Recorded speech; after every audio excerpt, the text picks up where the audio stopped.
Destiny, you agree that this is completely internally consistent, right? It's just impractical.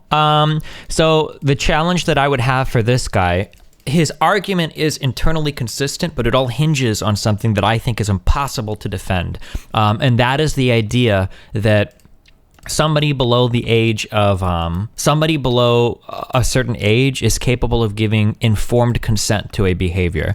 That would be the challenge, right? Is you need to prove to me that somebody below the age of, I mean, even if we don't say 18, like 14 or 13 is capable of understanding the ramifications of engaging in a sexual relationship with a 30-plus-year-old, and that they have to prove that they're making that decision free of any type of influence that person could have harmful ramifications if they say no, that these questions are essentially, there's my whole party.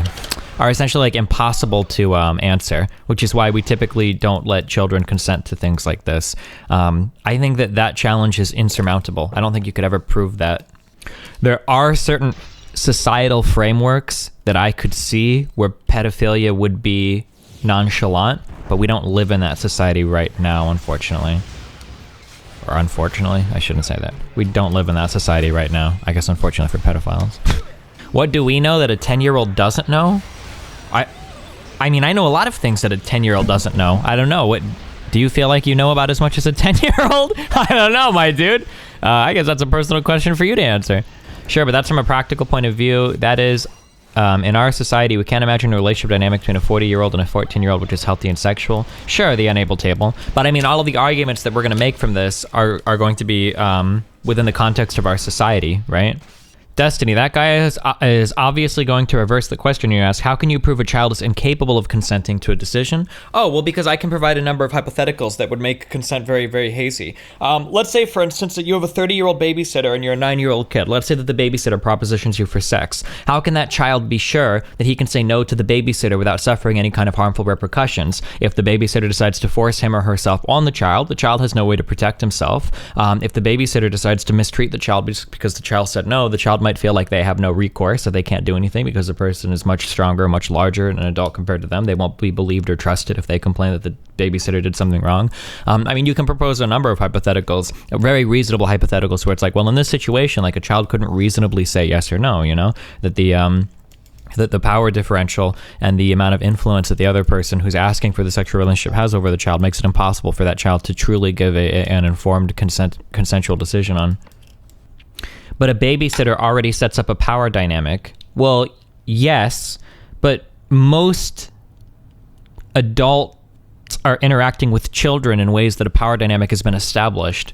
Like, how many times is a 9-year-old just meeting a random 30-year-old for no reason? Like, unfortunately, he would retort back with, sometimes pedophilia should be okay, so therefore it shouldn't be outlawed across the board. But the problem is, the reason why it is outlawed against the board, well, it's outlawed because of icky reasons, but the reason why morally it should be outlawed against the board is because it is impossible for a third-party observer. Here's the problem, okay? Is that if we view pedophilic relationships as a sort of black box, we have a third-party observer, okay? Now, this might be, is it consensual versus non-consensual? This relationship might be consensual. This relationship might be non-consensual, but there is no possible way for an outside observer to ever determine if a sexual relationship with a massive power imbalance is consensual or non-consensual. There's just no way for an outside observer to know the answer to that. You can't possibly know the answer to that, which is why we make all of it not okay, because the only people that are capable of determining whether or not it's truly consensual will be the victim, right? So, and if it's a non-consensual sexual relationship, then the victim's ability to complain about the relationship is oftentimes compromised. So it's not... You've previously used the argument of, I don't want to talk to ex-leftists even though they are willing because I think their ideas are too extreme. The argument would be hypotheticals are never limited. Now a discussion about the advocation of legalized pedophilia is a good use of time. Pedophilia represents an interesting discussion about people's views of ethics, things like consent. These are all things that are very practical, realistic topics that we are engaging with right now in society. This whole Hollywood scandal and everything are things that we're engaging with right now. The idea of creating a fantasy utopia where a board of workers decides how a factory is used and then commissions a man in society to make products for you is boring, delusional fucking fantasy that has never worked at any point in all of human history. It's not an interesting conversation, okay? I'm sorry that this offends you, but I really just don't give a fuck about anything relating to communism or socialism. It's been failed every single time it's been attempted, and even the discussion, even the thought of it is dreadfully boring to me. Wouldn't it be cool if everybody owned the factory, dude, and then we could all just make decisions about what's best for society, the board of workers? I don't care. If you want to talk about it, that's fine, but it's such a boring, thoughtless mind experiment. I don't care. It has no practical implication to reality. What if we had a board of workers in real life, dude? Like, oh, okay, I don't know. I mean, I guess we have unions. It's not really the same thing, but like, conversations on ethics or the philosophy of how we approach like consent or something are very interesting conversations that have a lot of very real life, very practical applications that are important to us now, right? The idea of a consensual sexual relationship, that doesn't just apply to pedophilia. That applies to a lot of different things. The fantasy that is communism or socialism is just a boring conversation that is just, I don't care. Don't discussions about communism have implications for the ethics of wage labor and redistribution of wealth? I guess maybe, but I feel like I would have to go and read Marx to actually get some good arguments about it, because most of the arguments that I hear people just utter like as a single line are countered immediately, and then like, oh no. Like all labor is all labor is like the exploitation of the worker or whatever. Well, no shit, you're exploiting the worker, but the worker is also exploiting your capital in order to earn a wage. Like, I mean, like, it's a two-way relationship, right? I don't know, like, I've talked to people like that before that'll say something like, well, Destiny, every time you work for somebody, they're just taking advantage of you to make money off of your labor, and your labor is never going to be worth as much as they're paying you. Well, no shit, they're earning a profit on it because they're providing you the capital to work your labor, right? When you go to McDonald's and sell a cheeseburger, you're using their building, you're using their supply chain, you're using their technology to sell burgers to other people. Of course they're going to take a cut of that, but I mean, you're engaging in it somewhat consensually, right? Depending, I guess, on your life circumstances. I don't know. I just find all of these arguments to be really boring, really fucking boring, that have no practical implication to anything, that have no, like, nothing in my worldview is ever going to be changed or shaped by a discussion with a communist or a socialist. It's just insanely fucking boring. This intense need to be rooted in the real and now is often associated with autism. Perhaps you should be more willing to give theoretical discussions a chance. Theoretical discussions are more interesting to me when they're related in like very, very like existential things. Like if you want to talk about like the nature of consciousness or maybe like the purpose of life or the discovery of an objective morality, like those are interesting questions. I don't know. Socialism and communism are just really okay. If anybody I'll do it right now. If you want to do it, if anybody from the politics chat wants to come on and talk about socialism or communism, this is your chance. If you want to do it, sure thing. Okay, is anybody, or do I have any volunteers? Yeah, it is really awesome when an employee gets X and a CEO gets 37X. Yeah, that's awesome, right? Yeah, so again, like these are like the child, like when you're like, maybe you are a 10-year-old dude. I don't even know if you're allowed on Twitch if you're making arguments that are this fucking immature, right? So of course a CEO is going to make a fuck ton more than a low-level employee. What is his name? Sam Walton? Is that the owner of Walmart? Is that this guy's name? If this guy were to get on Twitter right now and spam the N-word, okay, how many millions of people would have their wages impacted? How many millions of shareholders would have their portfolios tank? How many millions of jobs that are related to Walmart could be grossly impacted? The CEO of a company has the ability to potentially single-handedly destroy a company. Of course somebody like that is going to be compensated at a much higher level than a line-level employee. Like, yeah, CEOs get paid a fuck ton more than employees, but they also have the ability to do an incredible amount of harm to the company. There are millions of jobs potentially, maybe not millions, but oftentimes thousands, tens of thousands, or hundreds of thousands of jobs that are resting on some of these companies. All right, Kayla, what's up, buddy? Apparently, you're willing to talk to a socialist, and I got 4,000 ats. All right, what do you want?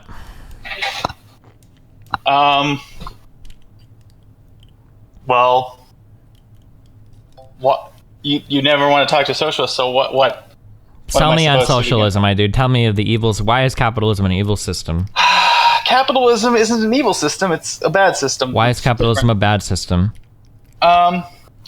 So fundamentally, this has to start with an ethics conversation. Yep. About what's one, but I think that you mostly, at least have at times, said things that are necessary. So we have to care about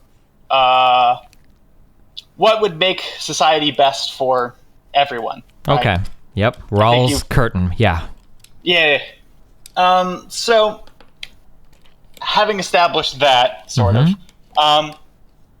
the reason that capitalism is flawed and socialism would probably be better is because when you look at capitalism, it presents a series of incentives which are bad for everyone as a whole because it focuses on specifically profit rather than better systems of determining what's best for everyone. Okay. Well, let's start with this. Why can't the government guide businesses to work in a capitalistic way such that the profit motive does benefit society? For instance, a program like Cap and Trade. So there are a lot of government regulations that would make capitalism better. And to the extent that they would make capitalism better, it's because they're taking the decisions out of the hands of capitalists. Because the capitalist motive of profiting themselves is not in the society's best interest, and it's only when we prevent them from doing that by enforcing other rules on them that it makes it better. Okay, how does socialism address this? There are a variety of different socialist systems that people might hypothesize. I think that people have told me you talked to Irish Laddie before, and I don't actually know what he is. I know there's also some ANCOMs and stuff in our chat. I am pretty in favor of large state democratic socialism. So you would have a society in which there are government organizations that you could think of as, I mean, it won't be the same, but you could think of it as like nationalized businesses, right? Nationalized sectors of the economy. So if you go to work for that company, you get paid something, and then you can use that money to go and buy things from... Okay, wait, hold on. Sorry, so focusing on the specific question, I'm asking, how does socialism get rid of those incentives? It sounds like the incentives are still there. The difference is that... Well, the incentives aren't there because there are no capitalists, because all of the property would be owned in public. Right? A nationalized industry doesn't have the same incentives as a capitalist-owned industry. Oh, so there is no profit.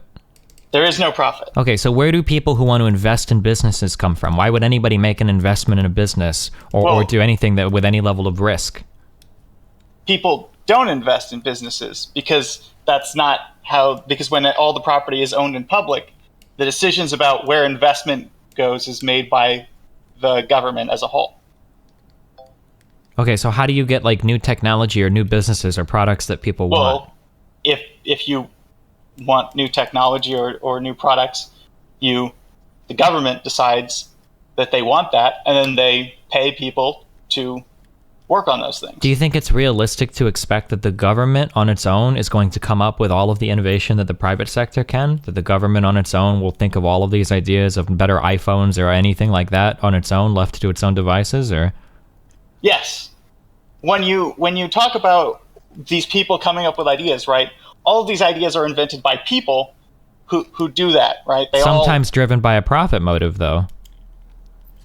Some people might hypothetically be motivated by a profit motive, but most ideas are A, come up with by someone on a salary, or B, come up with someone who isn't yet the owner of capital. But then once they come up with the idea, they set up the process of benefiting from that as a capitalist, right? Yeah, but how do you decide which ideas make it through or not? It's usually businessmen that decide which ideas are viable, and then they'll invest that money in that idea. Does every idea just get equal investment under a socialist system, or? Well, so, right. If you have a nationalized industry, like, I don't know if we have any of those anymore in the U.S. Well, if you had a nationalized industry like the trains, then if you come up with an idea for how to better implement a train system, you'd present it to people who work there and who are experts on that train system, and then they would decide if that makes sense for the train system. And you could apply that across any hypothetical industry. Is there any society in all of human history that has emulated this model successfully and maintained the level of innovation that capitalism has? Yes. sort of. So there's no one who's specifically implemented this system that I'm describing, because the only time it's been implemented, they have not allowed democratic control over the means of production to remain. So there are several societies that have started implementing them and then mostly been immediately fucked over by some much larger, stronger country as soon as possible. I guess it just seems unlikely to me that like a government board, like knowing how fucking retarded most people are, that some democratically elected government board could make optimal decisions about how to move forward in a given industry. Well, so a government board is not going to make the optimal decisions to move forward in an industry, but then again, the market doesn't make optimal decisions on how to move forward in an industry either. It's a question of there's always going to be failures in the process somewhere. No one's going to be perfect. But when you're looking at what the government's failures are going to be, they're going to err on the side of protecting people as a whole, whereas capitalists will err on the side of fucking over every other person for their own personal benefit.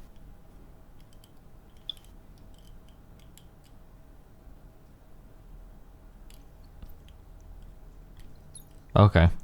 I guess I have a really hard time buying that there's like this idea that you can just elect a board of people that will know like all of the best things to do in society, and then will make all of like the right choices for like technological innovation and technological investment, and that like this magical board of people that just seems like so fantastical to me.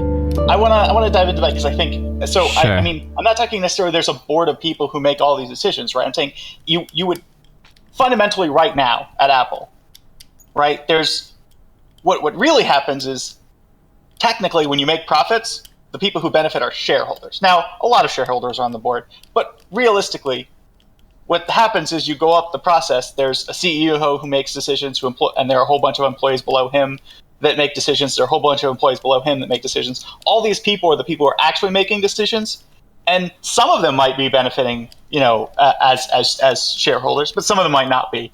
But if you just replaced all of those people as shareholders with not being shareholders, they would be able to make the same decisions of the same quality. They would just have different incentives. So for any industry that is currently being run by any group of people, you could theoretically imagine that the same group of people would be running the industry. They would just have different incentives. What if they didn't have the interest in running that industry, if the profit motive wasn't there? Do we not think that would ever happen? Well, so here's the thing. If you got paid more for doing a good job, then you'd probably still want to work wherever you could do the best job.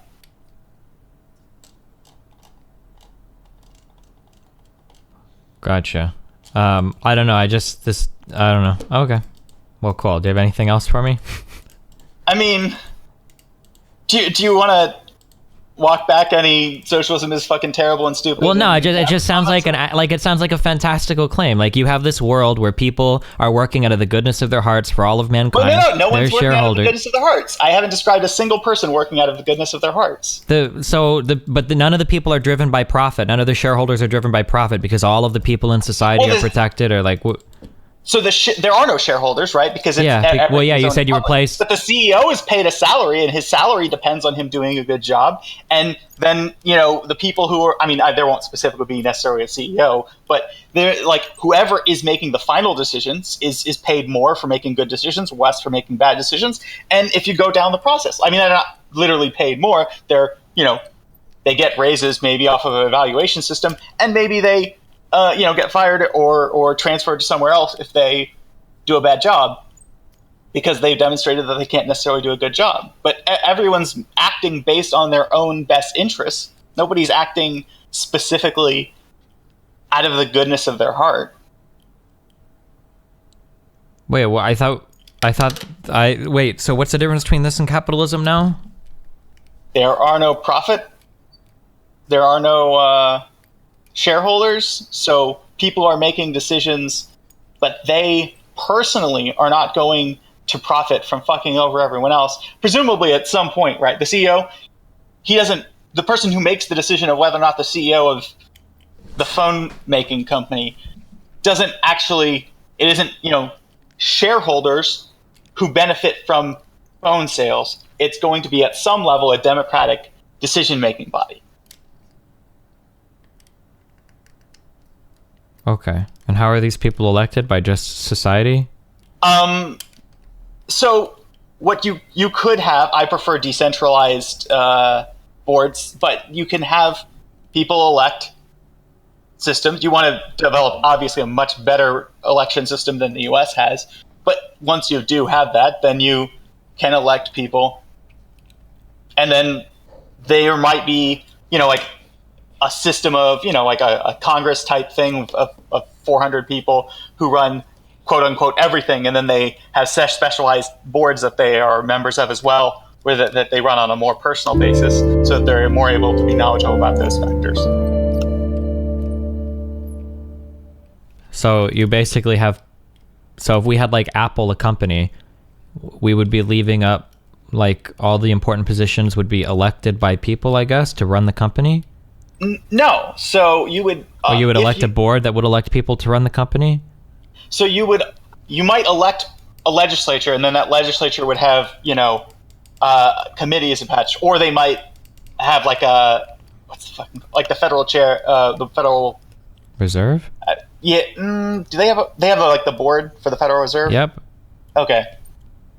Then that's one example I would say. Then you might have executive agencies that are appointed by some method by the democratically elected people, and then can be removed by them.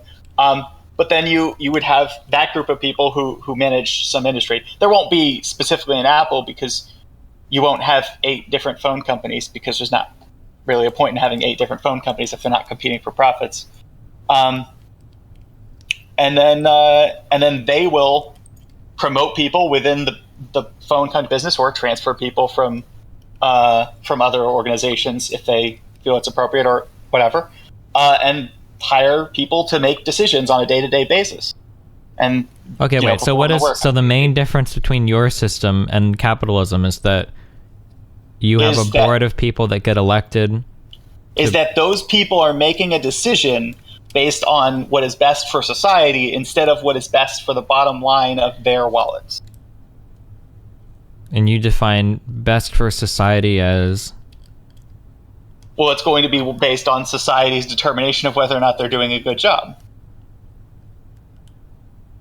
Well, if the CEO and everybody's getting paid based on how well they're doing, aren't they still going to be motivated to try to fuck people over to get more pay? No, because you don't get a raise because you sell more phones that explode on people's hands, or because you successfully, fucked over workers some more in order to increase profits. Because those workers are not thrilled about getting fucked over, and so you're probably not going to get a raise for that.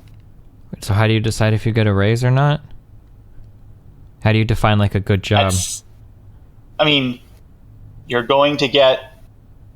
So you theoretically you could imagine that all jobs are paid relatively equal, and then you're given raises based on promotion. But you might also, and probably would, pay more people for harder work. Pay people more for harder work. Well, yeah, but what does harder work mean? Selling more product, or? No, harder work means jobs that fewer people can do. But in this case, I'm saying your goal as a CEO of the phone company is not to sell more product, because you don't need to sell more product. You're building the phones so that everyone can have them.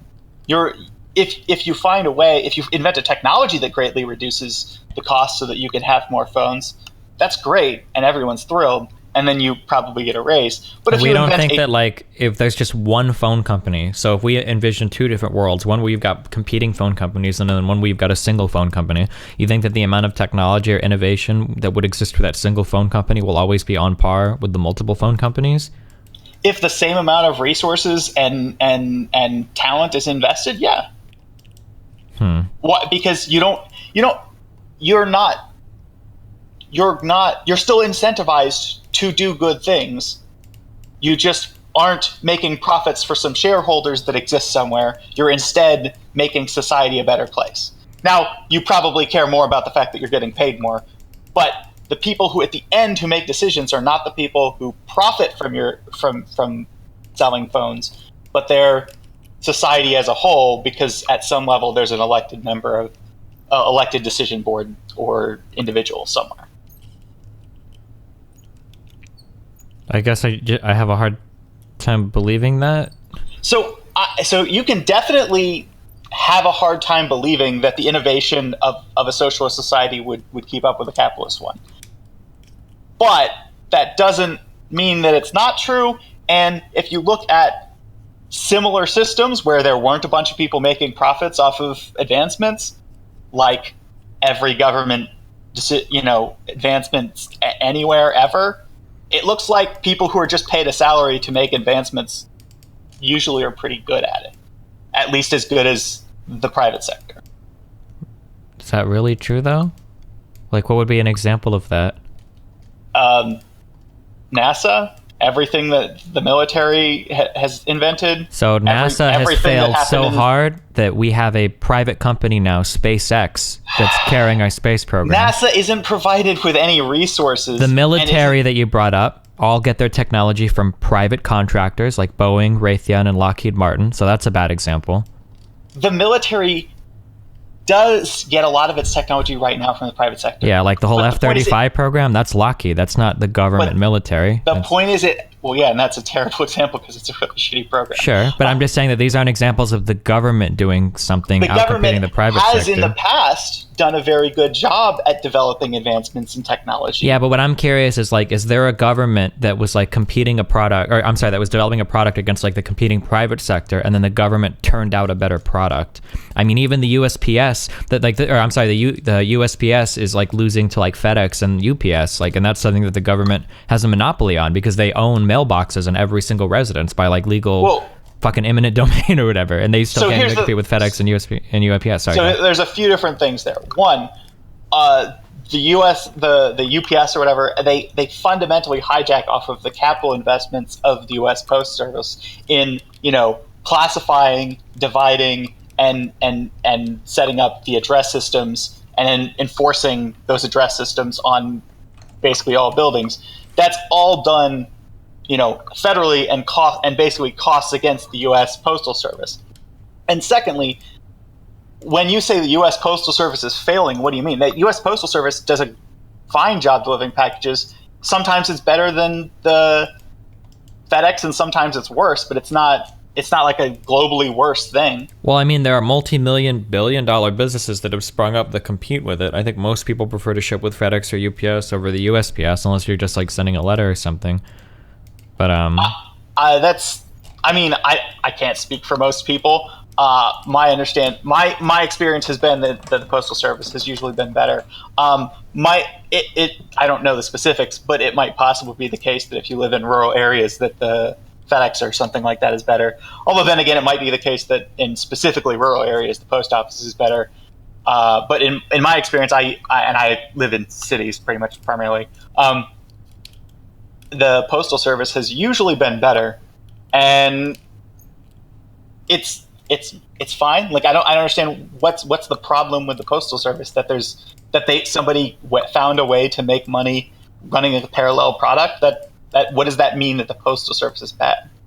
Well, I don't know. I'm just trying to think of an example of like where there's a private sector doing something and there's the government doing something, and the government product is actually superior to what the private sector is offering. Well, so the public sector trains are pretty much universally better. Whenever a government sells off the tracks and trains that they already built to a private sector, it almost universally is worse than it was before. And then people get really upset about it. But now there's a company making profits, so that company makes sure that they don't renationalize the service.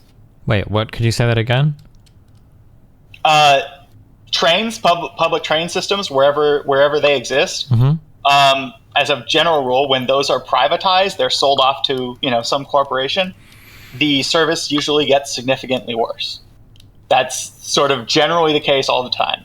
It's happened in the UK. It's happened in various places in the US that had public train systems. I'm sure that it's happened in other countries that don't speak English, but I don't read their articles in the news that much. Harkton is bringing up Japanese trains that are mostly privatized. I mean, that's fine. Are there public trains that they're competing with that they show that the private ones are better? I don't know. Why do the private trains suck so much? Well, so the private trains in the UK and the US usually suck so much because as soon as you sell them off to the private entity has a goal of maximizing profits. So the things that consumers used to love about their trains, such as the more routes and the additional the better pricing schedule, the ability to buy I know in specifically the UK, the most recent example, they used to have an ability where if you were going to buy, like, you knew what plane tickets you were going to buy, you could just buy them and get them at basically half off if you bought them months ahead of time, so that they would, better able to know when you were traveling, and they'd fix trains around that. And the private companies like immediately jacked that price up because they wanted profits, and that worked for them. I mean, so if the company owns the tracks, this kind of sounds like a market failure. Wouldn't it just be a monopoly that they could fuck up everything and nobody would compete with them? What do you mean? Like if a private train people buy like a track, nobody else can run trains on that track without paying a cost or something, right? So isn't this a market failure? They kind of have a monopoly on the infrastructure. Well, so the government usually builds the tracks, right? Because it requires a lot of investment, and for the most part, private companies don't do that. But I'm sure some places, maybe in Japan, the private entities do build the tracks. But once they build the tracks or buy them from the government in the privatization sale, they would own the tracks, right? So why is it a market failure for someone to own capital? And if it's a market failure for someone to own capital, then isn't that evidence that maybe public trains are better than private trains? Because there are some forms of capital that just doesn't make sense to compete with, like utilities, for instance. It's not realistic that multiple sets of pipes are going to be laid out all over the city. It's just not that barrier to entry is so absurdly high. So I agree. So you're saying that public trains are better, but we shouldn't necessarily use trains because that's a specific type of capital that is better publicly. Yeah, I guess I don't really know fuck all and about trains. probably utilities too. I assume that as a general rule. Yeah, things that run on certain types of capital where it doesn't make sense where you can really compete. So like utilities, I would never argue should be privatized because that's always going to be a monopoly, which is bad in any capitalist system because, like you said, you can compromise services for profit there, and you're not accountable to anybody. Yeah. I mean, so then I guess this is the answer, is that there are lots of times where the public does better than the private, and in all of those you agree that the public does better than the private. But there are other times in a monopolistic scenario, sure, because in a monopoly you have to hold it accountable to the public, right? And phones are currently a monopoly. What do you mean by phones? Literally, you can't just break into the phone business. You have to be one of the. There's a high barrier to entry, but there's a lot of established phone manufacturers right now, isn't there? So okay, you're right. So it's not a monopoly. I'm saying it. So you're just saying monopolies, not high barrier entry. That's not the issue. Just monopolies. Well, reasonable barrier to entry. If there's three companies, they could compete. Well, with each other. it depends on what type of infrastructure you're talking about. I don't know anything about train tracks, but like for utilities, right? You're never going to dig up an entire city and run multiple pipes to everybody's house. Right, That's like not feasible, right? So like in an area like that probably has to be a public utility. For infrastructure related to that, or not related to that, but for infrastructure where like you can't duplicate the infrastructure without causing like severe environmental harm or whatever, like maybe like oil pipes might have to be somewhat public. I don't know about oil pipes enough to say that, but like but where I think they are private in most places, but I don't. They might be. I don't know how much room there is to like dig for. I agree that they probably would be better public, but I agree that about most things. So sure. I mean, I think right now in today's society, you might be able to make a strong argument for an ISP being a public ISP. Yeah, you might be able to make an argument. I think ISPs should probably be privatized or should probably be nationalized.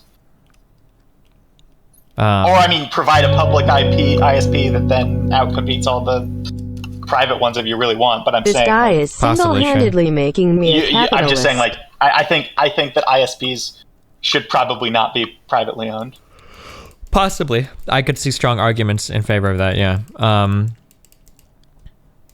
But like in places where the barrier to entry isn't like geographically or economically prohibited, I don't see government outcompeting the private sector in these types of places. Except for specific cases like long-term investment, I think is something that capitalist societies fail fucking horribly at, or investment that might be counterintuitive to certain businesses. So like investment on researching, say, the harms of sugar in the diet. That's something that I would never trust like a private company to do, where government can make great strides there. But in terms of like creating like a better car, a better product, a better phone, a better computer. Well, so if you're talking about developing better computers and phones and that sort of thing, I mean, that usually comes at the expense of one or more companies, right? Yeah, multiple companies competing against each other to find optimal I just sets. So I mean, this is my point: is at every so there are tons of places the government does better, but it's probably the case if the government does better, unless the political will, so to speak, has successfully subverted that, you wouldn't see any private competition because they would be worse, right? Well, I don't know. Is there an example of like a government creating a product that's so good that the private sector can't keep up? So at this point, so you're limiting. You're saying capitalism is good for consumer good products. Things that where a natural monopoly wouldn't occur. But I think that's like a pretty well accepted thing in capitalism. Well, right. I'm just not sorry. Right. Okay. So consumer good products. So there might be like, I don't know what consumer good includes. Does that include like houses that you build or something like? That doesn't. So I guess we could talk about housing too if you want. I'm just trying to exclude the things that we should exclude. Gotcha. So I think standard capitalists would agree that things that lend themselves to natural monopolies are things that probably should be government owned. So things like utilities, or things that have an insane like an ecological barrier to entry, right? Like we can't dig up the whole city, or environmental barrier. We can't dig up the whole city and lay a fuck ton of pipes. So stuff like that should probably be publicly owned. But in terms of like factories and producing consumer goods and whatnot, that or services, that a lot of that should be private. So I guess those would be the things I'm talking about. So yeah, right. So I would say most capitalists don't agree about that, but most capitalists love the idea of a monopoly because they're imagining themselves as the one with the monopoly.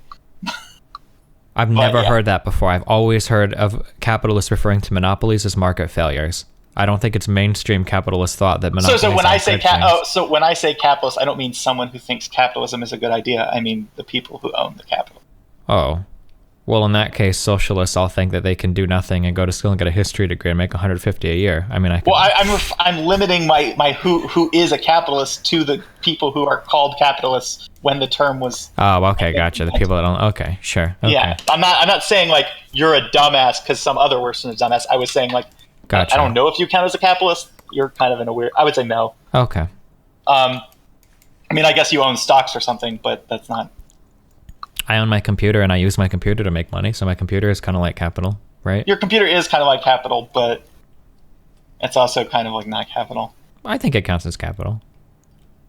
It's literally property that I own that I use to generate a profit. Isn't that like the literal definition of capital? Is some sort of property that you own that a business can utilize in order to generate theoretically, if you owned a toothbrush, you could use it to clean a toilet and charge someone for that, and it would be a toothbrush that's making you money, but that doesn't mean that it's what we really mean when we say capital. Well, that is what you mean.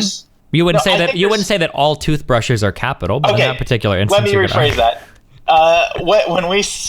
When we talk about capital, sometimes we mean specifically capital as in something that you own that allows you to prove. I understand the distinction between personal property and capital. No, I agree. No, I know I haven't said that. I'm just saying, right, but I'm saying sometimes we just mean the stuff that we wouldn't allow people to own personally if we were in a socialist system. And for that, we would say, if you really wanted to use your toothbrush, we would let you. Oh. And if you really wanted to use your computer, we'd probably let you own a computer. You know? Okay. Yeah, of course. So, I think we got a little sidetracked there.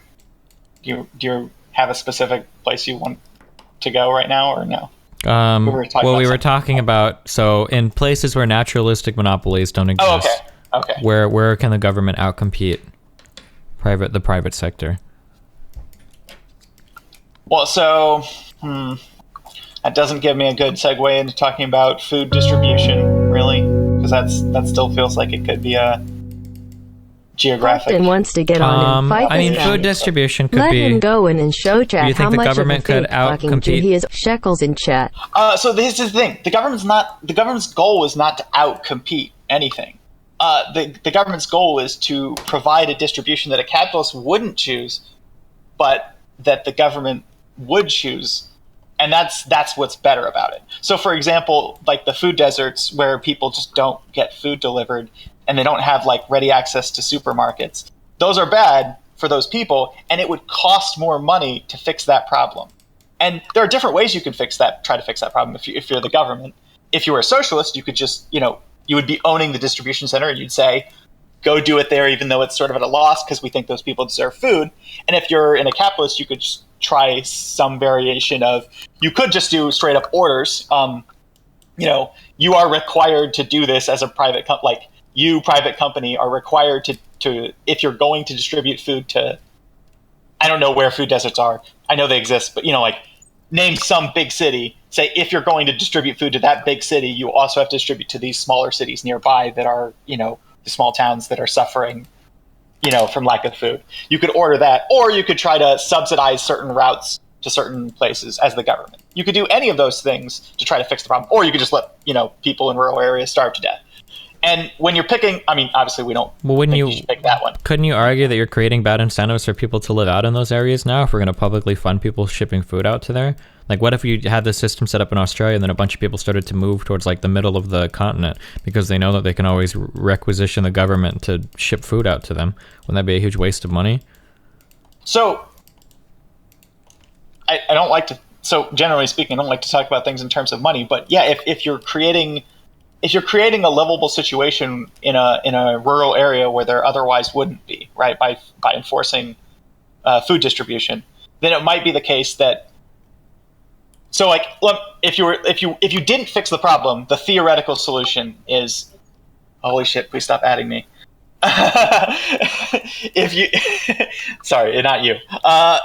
If you didn't fix the problem, the theoretical solution is those people in those areas that can't receive food should, get up and move and leave, right? Mm-hmm.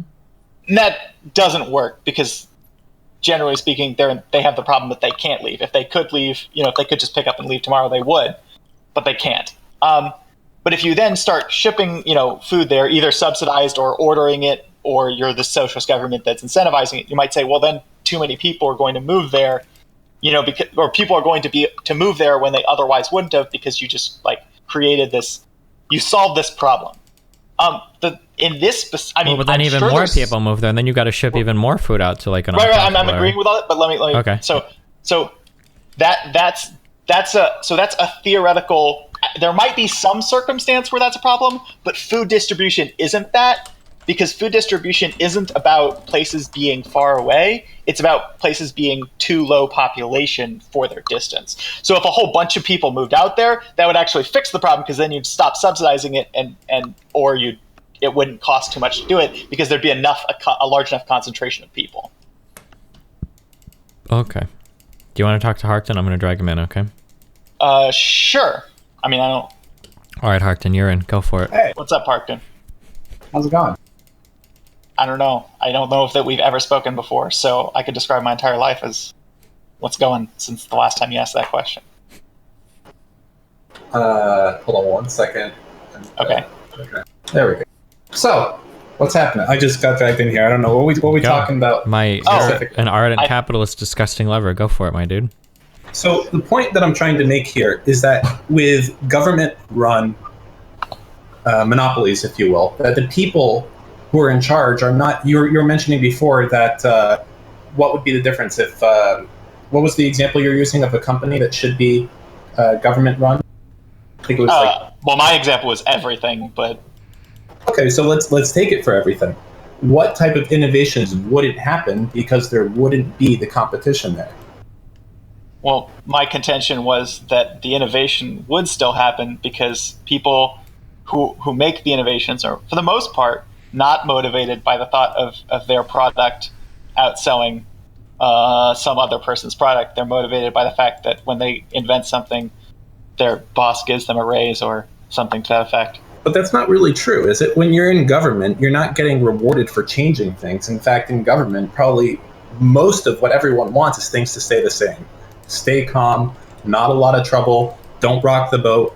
That's very important for that type of things. And changing things up and offering new functions isn't that. It's instead you get like what Palm does back in the day. It's just iterations on iterations on an old platform. That's why so much of our government right now, parts of it is still run on mainframes. It's unbelievable. I'm not talking like new mainframes. I'm talking about things that are like on tape or even below that tech. Why is that the case? If government is so efficient, why are they not updating to the latest things? I mean, that's a good example, is it I not? could throw a counter argument there and say that happens with a lot of private business too. Look at something like Adobe. There's a lot of legacy bullshit. That's like a software problem, I think, right? There's legacy bullshit everywhere. I was going to say, I don't think that legacy bullshit is specific to the government. I think the reason that that legacy bullshit happens or is seen more in the government is because the government is effectively a monopoly, it has no incentive to innovate. Everyone has to see when the government does that. If the government has some legacy product, it's because it's a monopoly, everyone will see it. Whereas when private companies do it, you're just not going to see that. No. I've worked at multiple different banks and airline companies on computers that were 15 years old at a place that had literally existed, like they had opened their office in that airport 15 years ago. They just weren't going to replace that computer until it broke. That's not fundamentally very different than the government refusing to fix refusing to. Well, no, I don't think so, because I think there's competition to motivate and change things in the future when you have competitors. When you're the government, you have no competitor.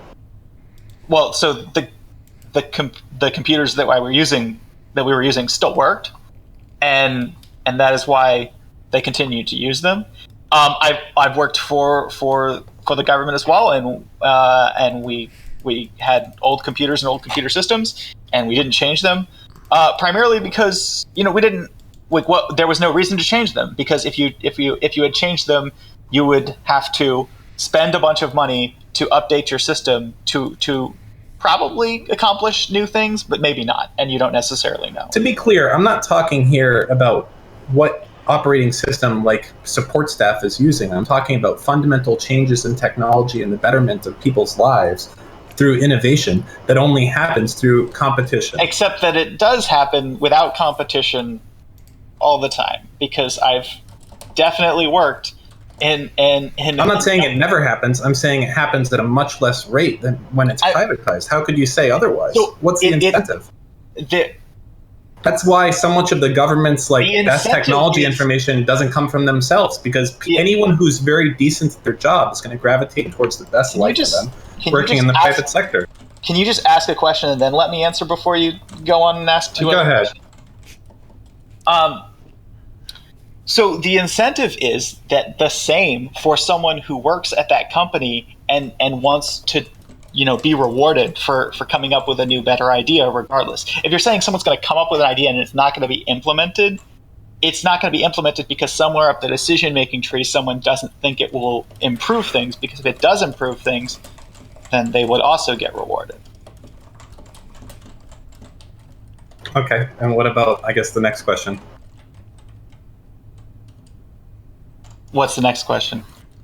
The fact that I feel like there's just inherent competition in the private sector. Like earlier, you guys were saying that you felt like, let's talk about ISPs. You think that an ISP should be publicly run by the government?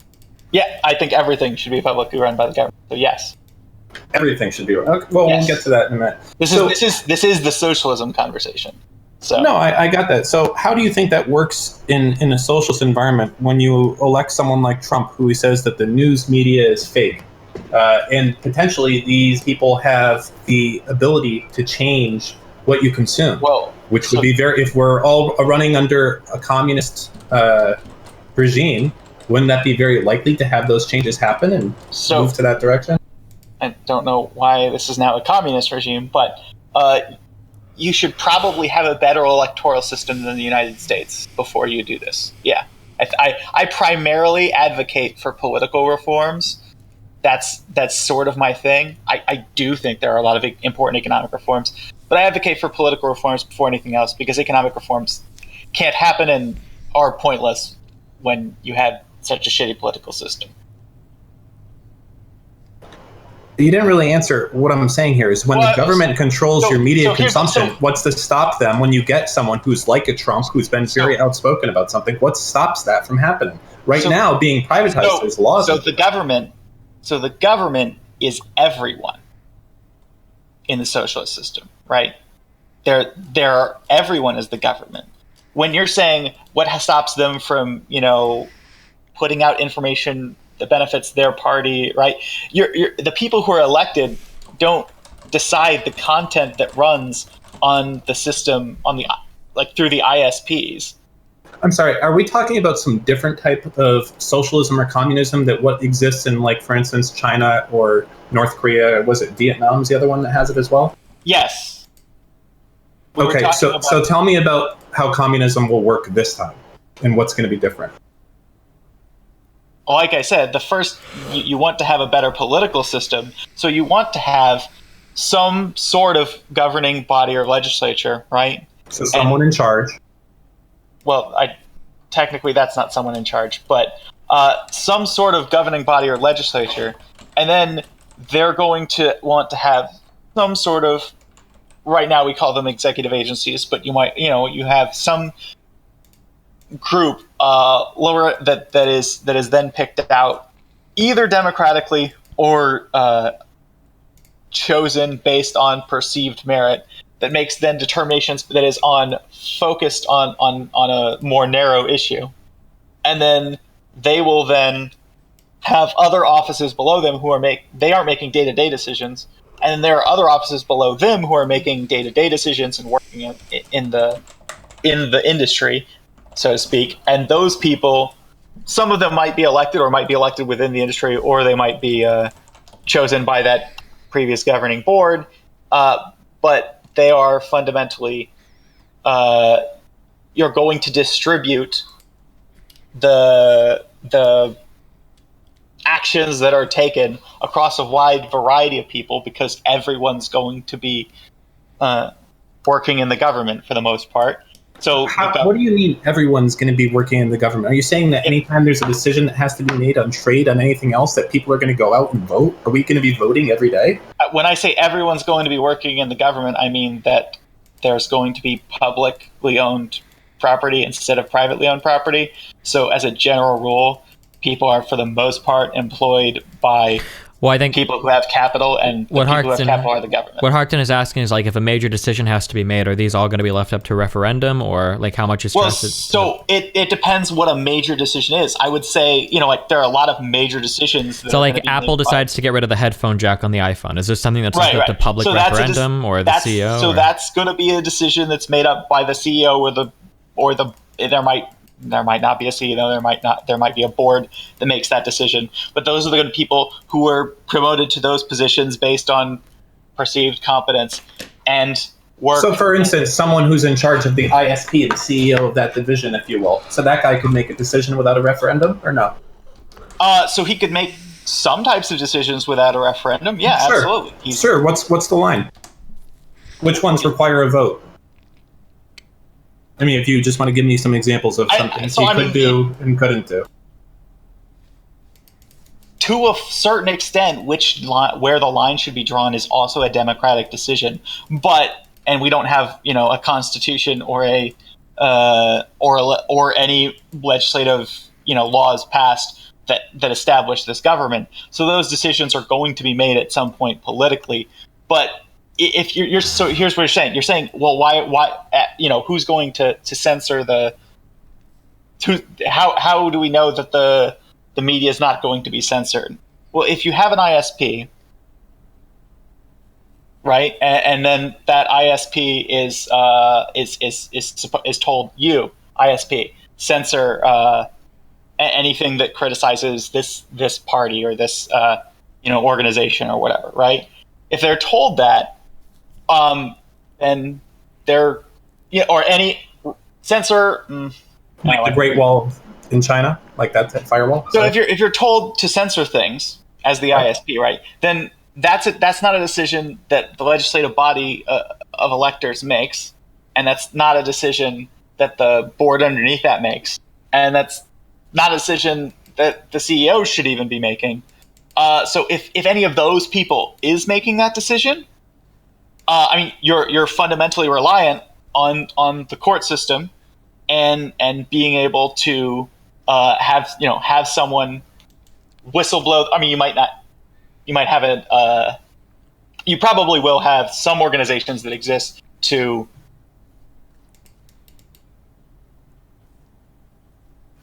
monitor other organizations and make sure that they're functioning appropriately without corruption. Maybe they'll pick up on it. I don't know. But fundamentally, you're relying on either them or the courts. And you're saying, well, yeah, they're not allowed to do that. And then the court system will say, yeah, you're not allowed to do that. And you'll move on from there. If each progresses, so if the legislator pressures the organization board, and then the organization board all agrees with the legislator and pressures the CEO, and the CEO pressures his employees, who all the way down the line to the people who actually need to implement this censorship, and that happens, and then you challenge in the courts, and the courts just tell you to fuck off, then yeah, you're fucked. But on the other hand, that's also the case in capitalism. If you can get well, but it's not a case in capitalism. Well, There's broad requests from the government that go out to private tech companies every day that are fought religiously, and the government is backing down constantly. But when it's one government organization telling to the other one, hey, I want to spy on these people, there's no pushback there. Because the court system, right? If you don't trust the court system, then you don't fight the government religiously. I don't understand what you're saying. The reason is that private sector is in direct competition with the government with a lot of things, makes it good. There's a constant push-pull. There's very different when, for instance, the government says to AT&T, hey, or Cox, hey, I want you to monitor everyone's information, and anyone who does this activity, I want you to censor it and then report back to me. You're going to have someone like Cox, hopefully, and very likely, push back on this and take this type of thing to the Supreme Court publicly, going very aggressive against it. There's going to be pushback because for Cox, they're going to say this is bad for us. If our customers know about this, they're going to be displeased, unhappy. Now, on the other situation, hold on, let me finish. On the other situation with a government-run ISP, what's going to happen in that case? You're going to have Chairman Trump saying to Chairman whoever who runs the ISP, listen, we need to do this. And what's that guy's ambition in life, the guy running that ISP? He wants to move up the government ladder, because if there's no wealth, and this is something you should, let me finish. When there's no Gish, Gallup, and Harkton. When there's no wealth, you go after power. That's why someone like Trump goes for power. So my line is that if you are a public official told by someone above you to do something, there's not going to be the pushback from it, because you're going to be upset to what's the word I'm hearing? Okay, so your first theory is that the entire legislative body agrees on something, or else one of those legislators can just challenge this, right, in court, right? That if the government tries to tell the organization heads, to tell the CEO, to tell his employees to censor things, then the legislator immediately says, someone in the legislator who's not going to be benefited by this says, actually, I don't want you to censor things that hurt my opponent who I disagree with.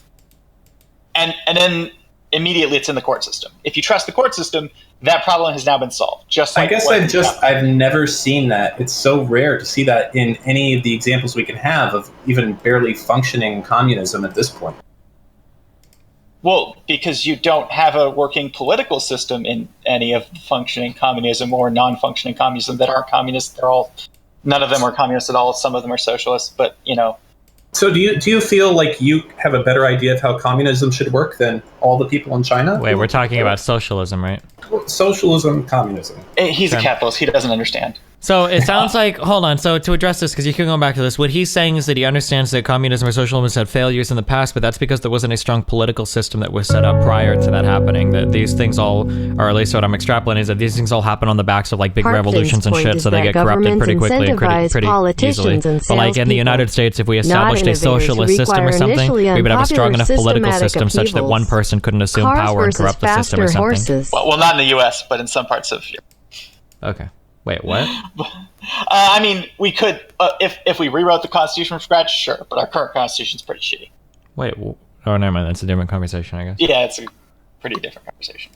There's actually one completely unrelated conversation that's actually still socialism, but that is completely unrelated to anything we've talked about that I wanted to talk to you about, Destiny. But if we want to continue with this with heart, we can.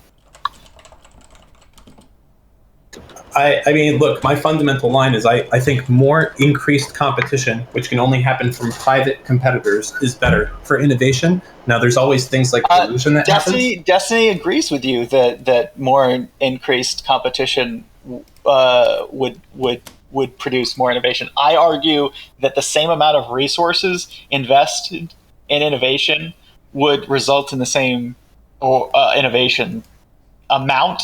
It would be different innovation because you'd have different goals. But what Kalik is saying is that the people that are in charge of the big technological revolutions, or I'm sorry, technological inspirations and whatnot, and the R&D inspirations of those people would still be inspired to do it, but they would just do it under this system. Yeah. Don't you feel like they would leave the country, as happens with many of the brightest people in other countries that feel like they're oppressed, or in these things where they can never really get ahead? They end up fleeing and coming to America? It depends on who you think is the driving force of innovation. My answer is no, because I think that fundamentally a lot of innovation is driven by salaried workers or people who don't currently who aren't currently sitting on giant piles of money that has been invested in a diversified stock portfolio or something, or a large company that they manage. I think that most of the innovation comes from people who either currently don't have a lot of money and are just working, or people who are paid a salary to work on innovative projects. I'm not sure I agree with that, but if you have any statistics to show that, I'd like to look at it. But my understanding is that, at least my gut tells me, that a lot of the biggest innovations we've had have been from kind of quote-unquote dreamers who have done stuff. In fact, these are the people who are like washing out of high school. Right, but so for example, like, not that it's a great example of innovation, but so let's actually use a good-ish example of innovation. If you like Bill Gates or Apple or those types of things, right? Most of the innovation of Apple doesn't come from Apple CEOs and majority shareholders after they have founded the company and built it to be a giant, and then they make a lot of money.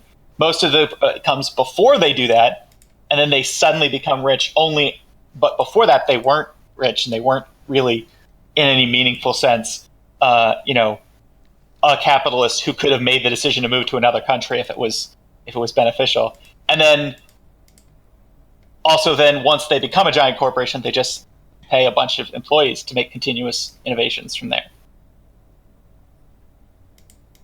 Yeah.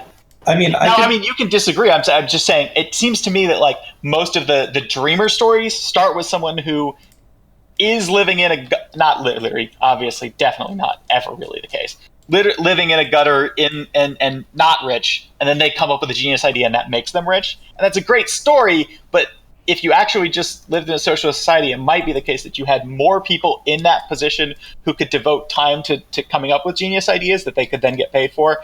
And then once they got paid for their great idea, they wouldn't be as rich, and they wouldn't have the ability to continue to make money without having new ideas.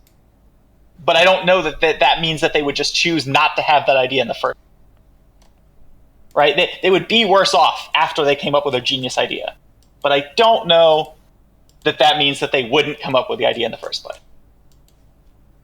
Yeah, I mean, look, to be clear, I'm not against some things being, essentially government run for everyone. Like, I think healthcare should be like that, and isn't. And that's coming from someone who has done well. And then I think, obviously, there's a lot of things we're used to now, like police and fire and things like that. But I think that most things should be privatized. Right, and I've just been making my case that doesn't seem to be beneficial. How could you say that when America, in kind of what we've done, has grown from nothing to be the powerhouse of what it is, and countries that have embraced similar things to what you're talking about haven't had the same stride?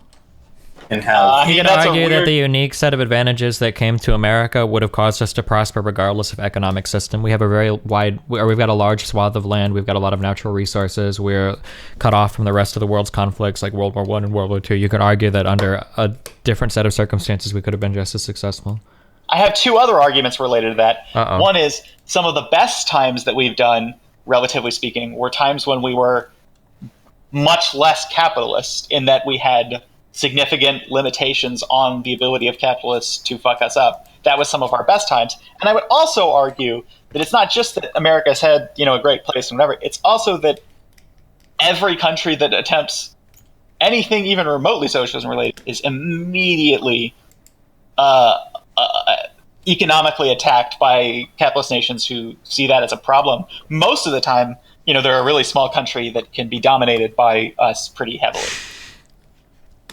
Interesting. Okay, so here's the final big meme question. Okay, because your fantastical system sounds like a fun meme. What is a problem that capitalism has that your system can address that capitalism can't address?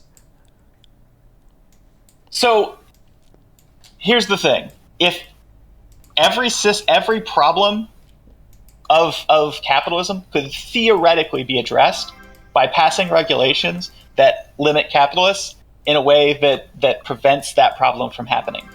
But if you have a class of people who have all the power, have all the money, and the money's probably going to equate to power, then it's probably going to be the case that they're going to find a way to prevent those things from happening, because those things are fundamentally going to involve regulations that prevent them from making more money in a way that solves a problem for society. And they aren't society, they're capitalists. So you could fix every problem in capitalism with significant regulation, and maybe you should nationalize some industries, not others. Maybe you should, have regulations and subsidies, and you can have a really complex system that does this. And you could absolutely solve every problem of capitalism doing that, right up until any capitalist finds a way to use their money and power from that money to roll back regulations, which they will. Okay, so then the answer was socialism. There's not like a problem that capitalism has that socialism can exist to solve. The problem with capitalism that socialism fixes is that capitalists have incentives to fuck over other people for their own benefit, and socialism is about setting it up so that the incentives are not to fuck over other people for your benefit.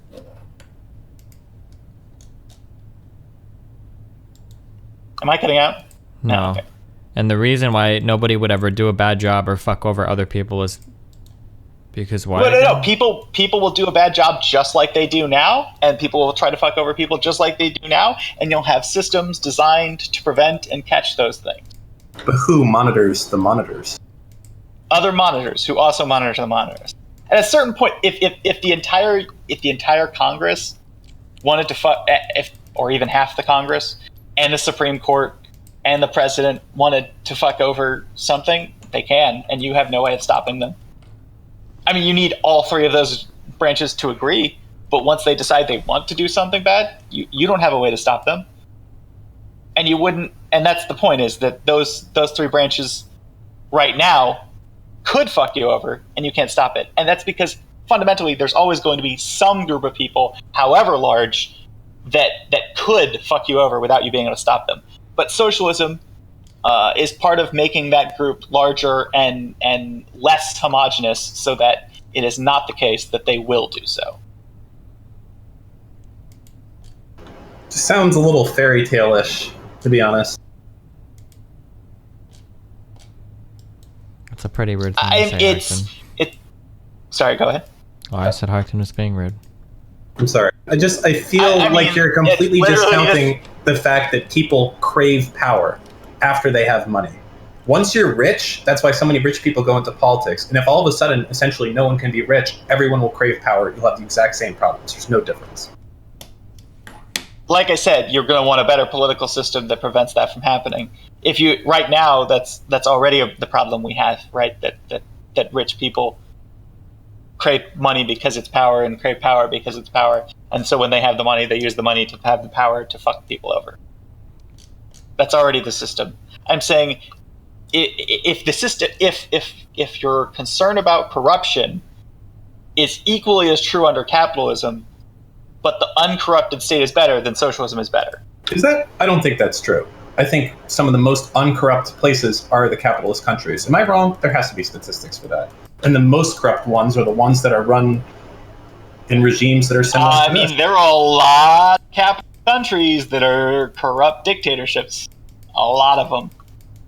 I don't know the statistics, how they're going to come out, but I think fundamentally if you have two fair societies, I'm just, making this number up, one socialist, one capitalist, and you have like 50 dictatorships, and like the fact that 50 of them are capitalists and 50 of them are social, I just said 50, whatever, 25 and 25 or 40 and 10. I don't think either way that's actually meaningful, right?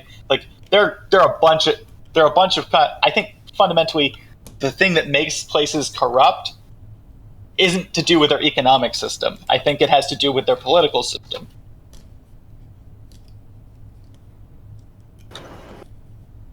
I suppose. Oh,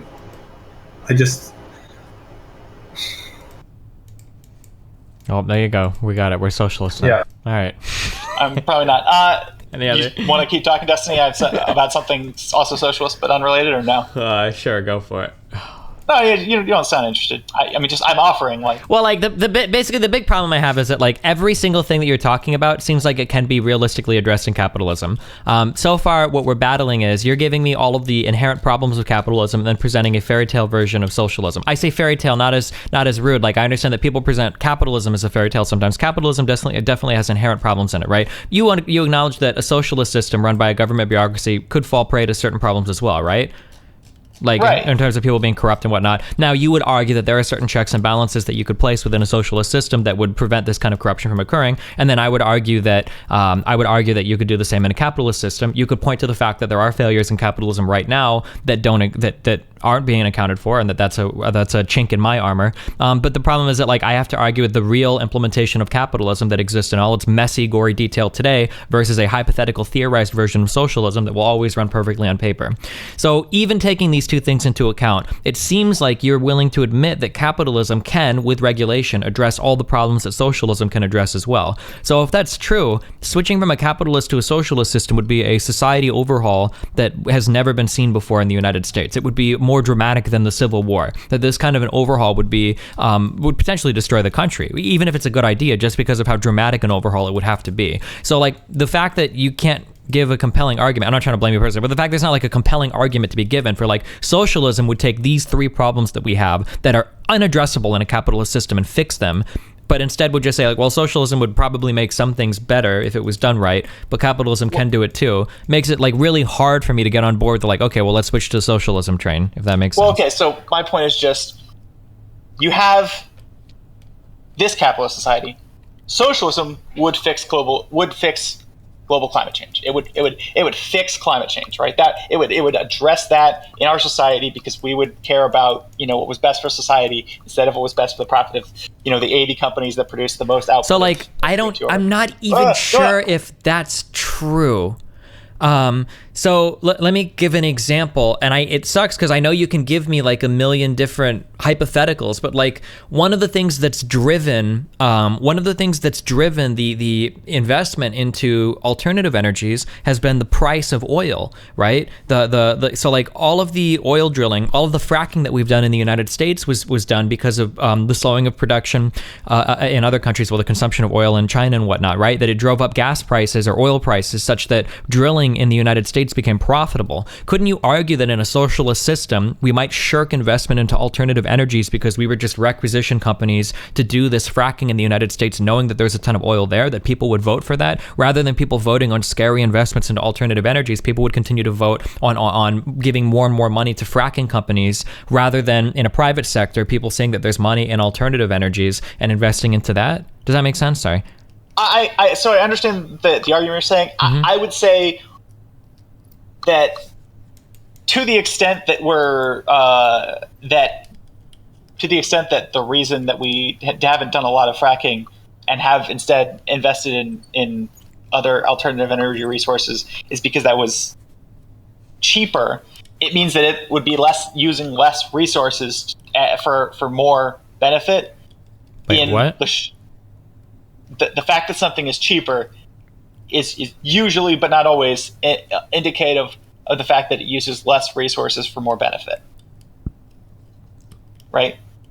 Wait, I don't understand how that addresses my... So my question would be, kind of like how Henry Ford said, if I asked people what they want, they would have said they wanted a faster horse, right? If we were dealing with energy problems in the United States, people would say, well, okay, we need to invest more government money into drilling or into fracking for oil because there's a ton of oil in the United States that can be reached by fracking. What if people would have voted on that instead of, in our current capitalist economy, it's become, due to government regulation, or I'm sorry, due to some government incentive like tax breaks and whatnot, it's become profitable to invest a lot into alternative energies. Wouldn't that setting up a system like that be better than just leaving it up to the people to vote on which direction our country takes forward? So you're going to have experts providing people who have been elected with decision-making apparatus, and the person who's been elected is going to look at the decision-making apparatus and he's going to say, regardless of what the people who voted me into office thought, they weren't thinking about this issue at the time. The people who are providing me with this report are saying that the same amount of resources will get me more energy. Sure. So I understand what you're saying there, but now we're moving away from something that is a democracy. Is that something that you want to abandon as well? No, that's absolutely a democracy, right? So you're saying that you have in some ways, this is a representative democracy, that you're voting for a person that you want to represent you as a constituent. If you vote that person into office, everybody's saying, we voted you in because we want more fracking. And then that person looks at the data and they're like, well, fracking is actually a bad idea. And then somebody goes and runs against them in the next election, like, well, look, this guy's investing in alternative energy. This is bullshit. We wanted fracking. I'll represent you. Then he's going to be voted into office. Well, so here's the thing: people don't vote for people because they are for fracking, right? Are you sure that people don't vote for people because they support like the oil industry or the coal industry? You don't think that's people will definitely vote for one issue. That'll be everything. People don't vote for people because they're pro fracking. They vote for people because who promise them fracking because they think that fracking is the best solution. If you vote someone into office and then they are presented with the information from experts showing them that this is the best solution, and then they implement that solution and then go back to people and say, I implemented this solution because it's the best solution.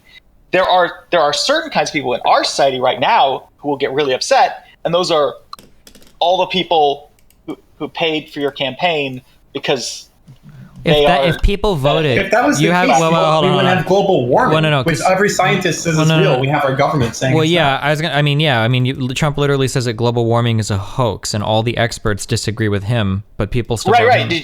What I'm saying is the people who are upset with that process of we elected you for the promise of making the world better, and then you implemented this energy system that you say is better, and you came back to me with evidence that it's better. The people who are upset by that are the people who could have made money from the alternative, and then because they already have a lot of money, they then use that money to run what amounts to a misinformation campaign to convince voters. I feel like you have a very high opinion of the average voter. No, I don't have a high opinion of the average voter. Why is it that every single state has an overwhelmingly voted in favor of like sex ed? All the data there is inarguable. States that have more sex ed available to children typically have lower teenage pregnancy rates. Like, it's inarguable. The data is not, there's no room for debate. So, right, I'm not saying that the individual voter will vote for something that is a good system. I'm saying that the individual voter makes their decision about who they elect based on what they're told by other people, and that those other people who are telling them in this society are not people who have their best interests at heart, and that therefore people who are elected officials make their decisions now based on what the people with money will say about their decision. So if you look at in your society, how do you like get rid of misinformation?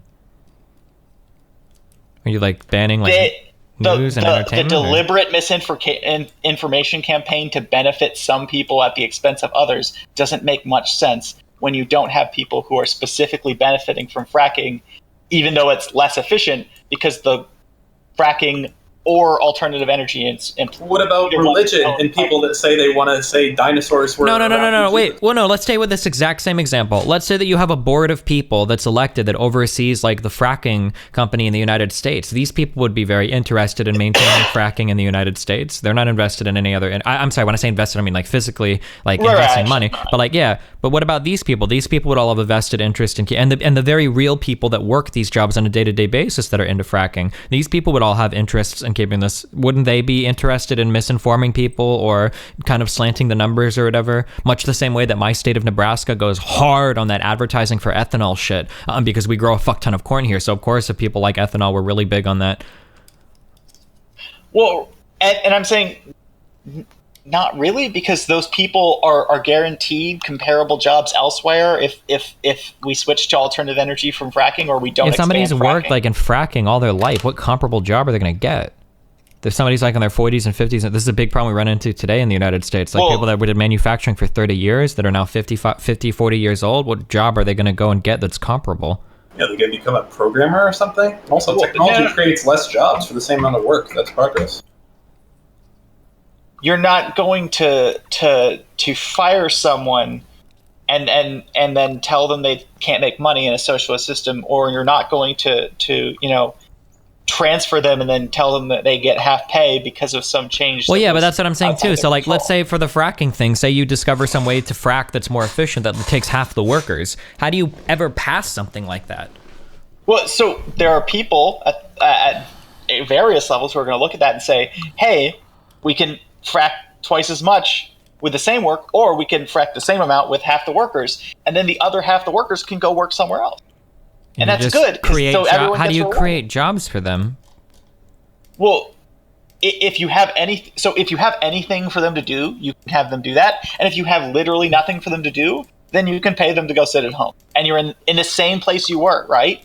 You're in the exact same place you were, except that fewer real resources are the same, because you're still paying them. So they're going to increase demand somewhere else. But or whatever. But you're going to invest the same resources in fracking and get the same output in fracking, and then all those people are going to be in the same are still going to be paid. You could have all their work. Hey, everyone at fracking company, you now work 10 hours a week instead of 20. Great job. Okay. Well, what's the problem with that? This is another issue that it feels like capitalism can address all of this just as much, I guess. It can't, because or it could also lead to or like the socialist thing can be bad too. Like we've made the productivity on the average American workday has increased like it's some absurd percentage over the past 50, 60 years, and it seems like in a socialist system, like no one would be working anymore, as opposed to now we've created more jobs. If you found a place to have more, to do more things, you would have people do that job. Yeah, but who would ever vote for that? Let's say that I worked. Let's say that you've got an office full of people that files information, and then somebody comes out and they invent Microsoft Excel, and now you put half the company out of work. Why would these people ever vote on a board of people that opens up a new job when you could just be at home getting paid to do nothing? I can go paint, I can go do music, I can play video games, I can do whatever I want. Why would I vote on somebody that's going to find new work for me when my company just found a way to make my job irrelevant? I just want to get paid to stay at home now. Well, because you'd actually, it took me 3 iterations to get there, but you'd probably actually just be working less, not at all. And then if you wouldn't necessarily, like, you're not the people who are, if a new thing could be done tomorrow that would benefit everyone, then certainly everyone who's working would be thrilled with that. So you're not by voting, by implementing that policy, you're not alienating anyone who has any kind of job, and then you're probably not alienating anybody who doesn't immediately start working in that job. So you're alienating the exact number of people you start employing at the absolute worst. Wait, what?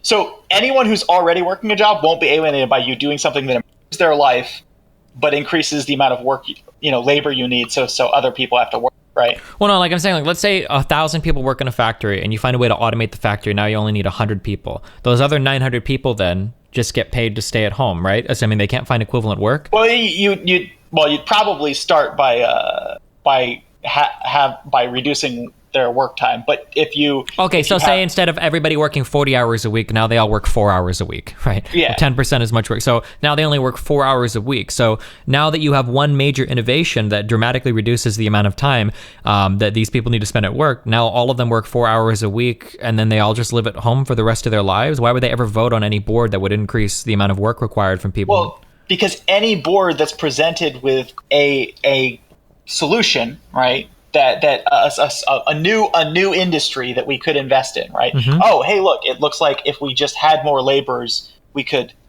do this other thing over here, right? Any board that sees that is going to look at that and say, "Oh, that's good because it'll benefit everyone in society," and X number of people are going to need to start working here. Do you feel like people vote like that now in the United States? Well, wait, would people actually vote on that? If you had a collection of, let's say you had a city full of people because of let's say you go to West Virginia and you have a manufacturing city, and this is a city full of people that essentially don't really have to work anymore, and because they voted. Well, if you're going. Then they all get paid to stay work. Redistribute. Why would these people ever vote on a change that would put all of them back to work? Why would they? Well, they're not voting on a change that's going to put them back to work, right? What do you mean? If the board discovers that West Virginia mining, mm-hmm. So let's say I don't know, this is whatever. So West Virginia has mining. If it mines coal or whatever, Why don't we use a big example of truck driving, right? Let's say all of them can be unemployed by Tesla's new trucks. Let's use that. That's a very real, common example. So explain what happens with that. So if you have a bunch of truck drivers and you invent a technology that allows you to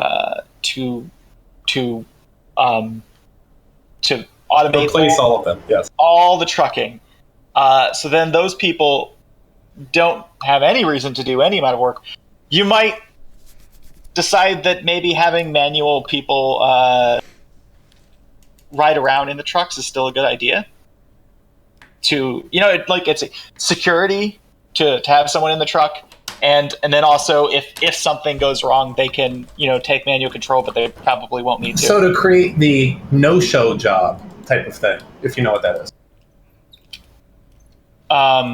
Not more than the name, but a no-show job is very common in construction. All right, where a building is getting put up, okay, and the contractor has the ability to create a certain amount of jobs and gets paid for it. The contractor might have extra jobs, and you don't have to show up for them. So essentially, you put all these people out of work, and now you're just going to have these people essentially do nothing and pay them. It sounds like in carpet cleaning, when we had to do big water damage jobs, those were always insurance jobs. Those were the juiciest fucking jobs because you always had guidelines on what you could charge, and you would bill the absolute fucking max for every single job, even if you didn't have the people to actually do that shit. We would show up to like small basements sometimes, and we would have like 15 fucking fans circulating air there, even though we only needed 4 because that's how much the insurance would cover. Sorry, it's just a random anecdote. No, I understand. Insurance is pretty shitty almost universally. In its effects on the market. So what I'm not saying that's a no-show job. I'm saying you want people in the trucks, right? I mean that you want. I don't know. Do we want people in the trucks? Why do we need that? We just it's created beneficial. Technology. And why? Let's say it's not beneficial. It is beneficial though. Well, maybe it's not. How is it beneficial? So one, by having someone in the truck with a cell phone, you then have the ability to, that if something happens, you have someone who can explain everything that happened and let you know what's going on. Also, you have well, hold on, stop. I have to challenge each of these. So okay. Let's say that we have 1 million trucks. This is actually a simple math problem. Let's say that we have 1 million trucks on the road. Let's say that 1% of them get into an accident where somebody with a cell phone could have told you specifically what happened. If you do the math and you find out that we just have these crashes happen and we just write them off. It's just a cost. It's a cost of doing business. That cost is going to be lower than putting a person in every single truck. Then a business will just write this off. For a real life example of this, if your card is stolen and you report it to Wells Fargo or something, and you're like, hey, somebody stole $1,000 from my account, all they do is they reimburse you and then they close it. They don't do a big investigation or police research or whatever to find out who stole the money. They don't give a fuck. It's just a cost of doing business. So I agree that that's what businesses do, but I'm saying if you had literally nowhere else to put those people, truck drivers, you had no other jobs for them, then you just say, okay, well, now your new job is to sit in the truck. Well, why would they vote on people that would do that? Why wouldn't they vote on people that would just have them stay at home and have fun? Why would they ever want to sit in a truck and jerk off or whatever? Because the people who are elected make their decisions based on what's in the benefit of everyone. So Because you keep going. If truck drivers were 51% of the country, I agree. They would fuck over Okay. So everyone. real quick, because you keep going back to this thing that you have this really big disconnect in your representative democracy. I'm saying, what if people vote because they want a thing? And you're saying, well, when people get elected, they're not going to do that thing. So that counters your argument. Okay, but that's not what happens in an elected system. Then people would just vote for other people that would actually represent them. So let's say that you had a whole bunch of people that didn't want to work and they voted for a board of people, and those people, you would say, well, they'll just make them work because that's what's best for society. Well, then I would argue, okay, well, they're going to get voted out of office next season, and then people will vote in somebody that will actually make it so they don't have to work. Okay, but who's doing the voting for this group of people who are going to allow them to not work? Well, in the United everyone in States, the it would be country. everybody involved in an industry that's made massive it's gains in everybody in the country. productivity. Yeah, It's everybody in the entire country. would be voting to do less work. So everybody in the country would elect the candidates that promise them less work. Yep. I think that's how I'd vote, wouldn't you? Absolutely. So, right. So you're saying everyone in the country would vote for the candidates that say we'll make sure that when technological improvements happen, you do less work. Mm-hmm. And then you elect those candidates, and then those candidates are presented with information based on, and then they actually, well, those candidates don't actually make them. Well, maybe they make some of those decisions. Those candidates will then pick boards that and the board of whatever, their goal will be to reduce the work of their employees in that division. Yeah. Like the truck driver board will have the goal of reducing the work of truck drivers.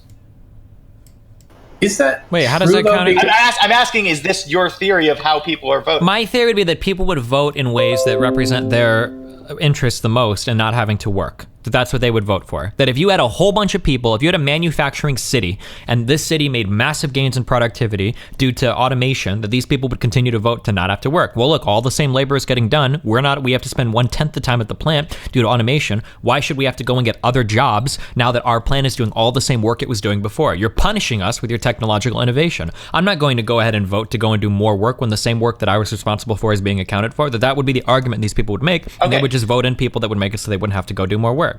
Okay, but they would. But the people who represent the people of that city that don't want to work wouldn't. That's not going to be the people that make the decision for the entire country, because that's going to be like one representative or something like that, right? Wait, so then what would matter on the state level if you voted for people to determine your work? If the federal level could just override you and say, well, no, fuck you guys, you are going to do this. Why would you have a state level if okay, so you're saying that it's going to be like a federal level delegation board. I mean, I described a federal. Okay, my bad. Okay, I understand. Okay, so this would be like a federal board that would tell people to work. Couldn't you argue that if sufficient gains had been made in productivity in over 51% of companies around the United States, that most people would be electing? Here's what I envision, that you would have two big divides. You would have one group of politicians that would say, listen, we've made big productivity gains. This frees us up to do more work in society that could make us even better. And then on the other side, you would have politicians that would say, listen, we've made massive productivity gains. You guys don't need to do these jobs anymore. For the same amount of resources, we're getting out even more productivity. Now you guys can have more free time and pursue what you want in life. You can go do hobbies, spend time with your kids, right? In this society, who would ever vote for the group of politicians saying we should all do more work, even though the work we're already responsible for is being covered? It's very similar to the taxes argument about offering people lower taxes to get elected. Okay, so you might have, I'm not sure if that would be the primary political divide, but you might have a system that allows people to make better political decisions. You don't have just two issues, or two parties that. Well, I understand there'd be more issues, but I'm saying that this could be like a major political divide. I'm just trying to address this. I'm trying to address this argument without saying that I'm making any comments on the global political position. So you would definitely have a tension between some group of people who think that employing more people to work more time would be good, and then you'd have another group because that would be in the long run good, because you'd have more production that would then make everyone's lives better because you'd have more advances. and more advanced stuff. But the other group of people would say, actually, like, we really like when everyone's working 20 hours a day, way better than when everyone's working 40 hours a day, because we have more free time and we can produce enough that we're all happy. So let's stick with 20 hours a day and advance slower as a country.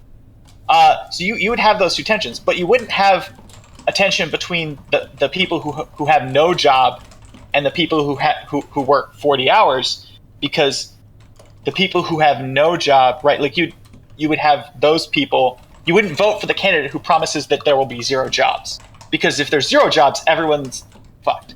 And you can't vote for a candidate on the promise that he'll make sure that you don't have to work, but that someone else does, because that's not a decision that he can make. So there's definitely going to be a tension between 20-hour work week and 40-hour work week and functioning society. But this is my point. That's a good thing, because if everyone agrees that a 20-hour work week is better than a 40-hour work week, even if it produces less good outputs, if people think they can use that set of outputs to be happier, then that's good. That's the good that socialism can provide that capitalism can't.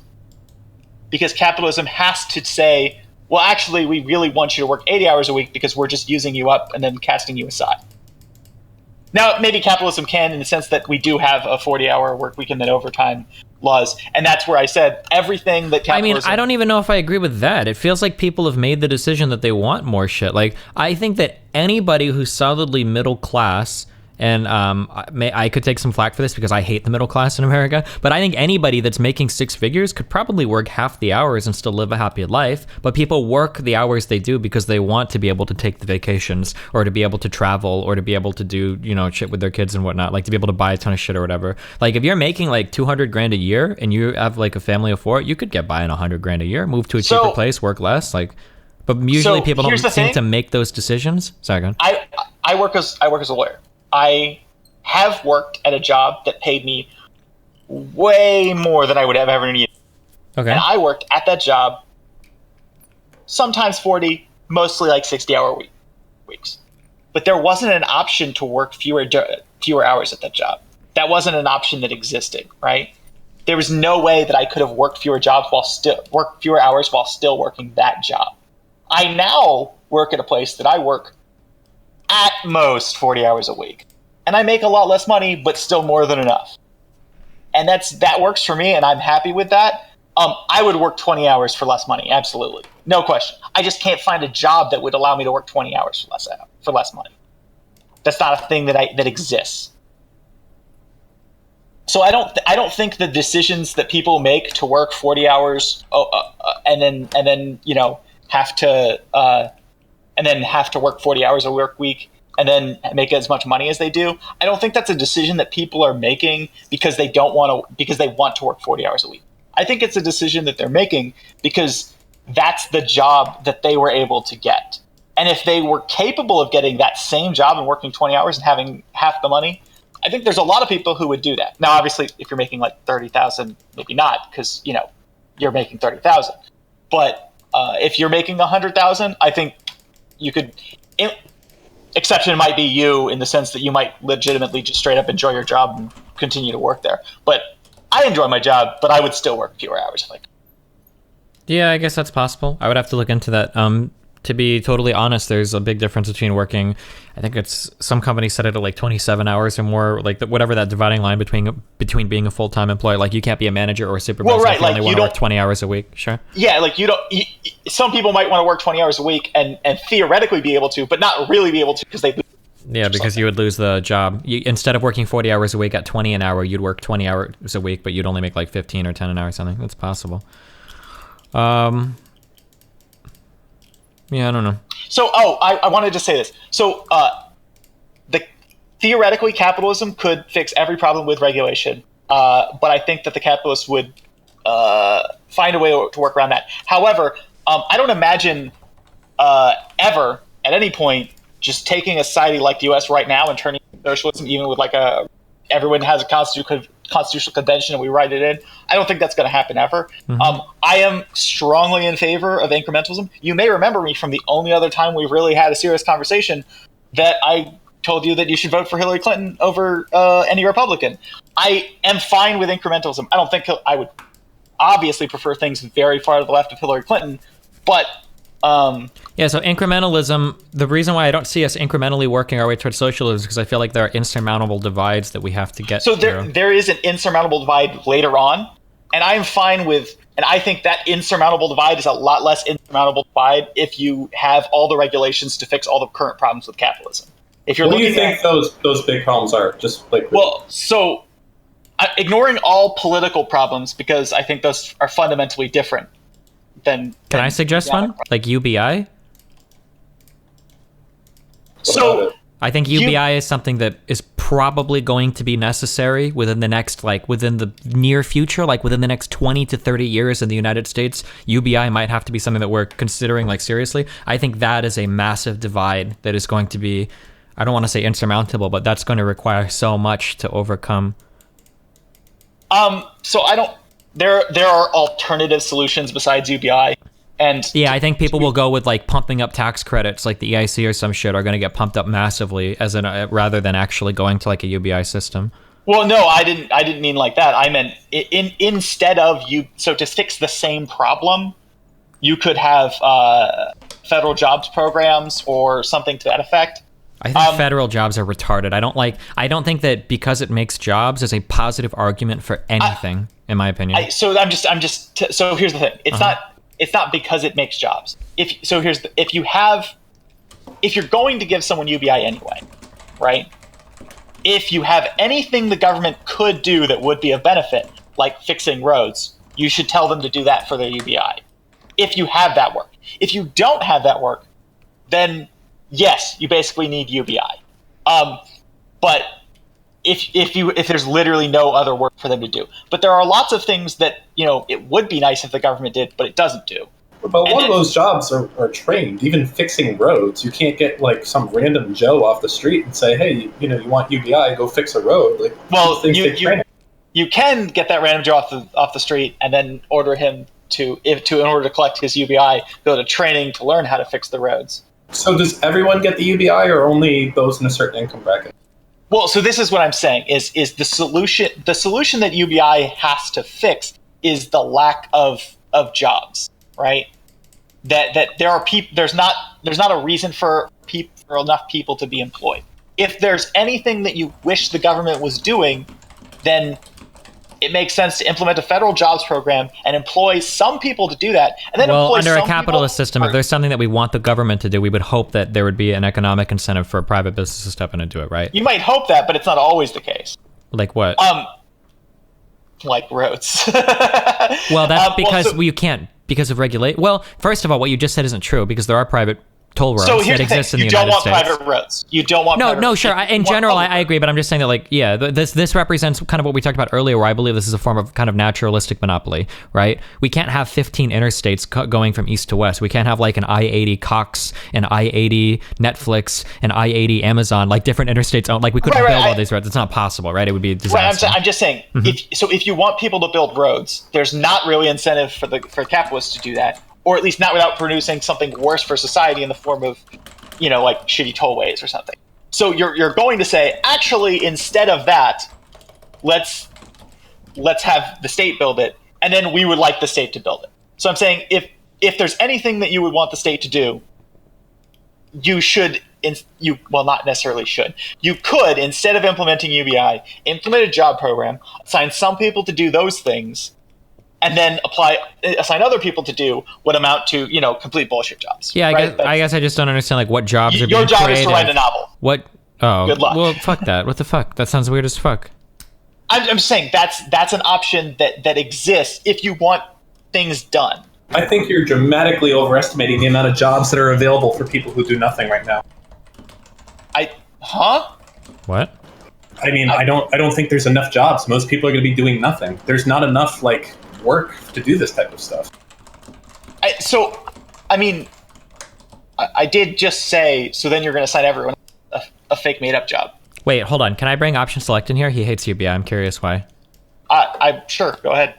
He's like another capitalist. I'm not trying to gang up on you. I'm sorry. No, I understand. It's fine. I don't know why he hates me either. Oh, no, I didn't say he hates you. I just said he hates UBI. Not you. I'm sorry. UBI. Not hates you. Okay. Sorry. I was like, I don't know option select. No. But yeah. Okay, that he hates UBI. I bet he hates UBI. I don't know why. I mean, He's still muted. So okay. Yeah, no, he's So anyway, while he's muted, so I'm just saying there are other options besides UBI, but you might use UBI jobs programs. You might use different things. But I agree that is a like thing that it might become basically essential. And when it comes time to pass that, it might be a difficult thing to pass. And I'm saying once you pass that thing, socialism looks a lot closer than it did before you passed that. Which doesn't mean you should, but I mean that's a thing. Carry on. I guess he's below option select. Buddy, hey, Oh, yeah. Why do you hate UBI so much, my dude? I don't hate UBI, but I don't think it's a wise choice in terms of incentives. Okay, I agree with that. Or sorry, go ahead. Go on. Okay, so here's my general question to you, why I think personally UBI, as much as I don't like it, because I think the incentives are cancerous as fuck. I really do agree with that. But this is why I feel like it's unavoidable. I feel like, and you can tell me if you agree or disagree, I feel like at some point, society will make such insane gains in productivity, which we already have made ridiculous gains in productivity, but at some point we will make such insane gains in productivity that there just won't be enough work for people to continue on what we've decided somehow is the mandatory 40-hour work week life. That just won't exist. I don't think that's buddy. Yeah? No.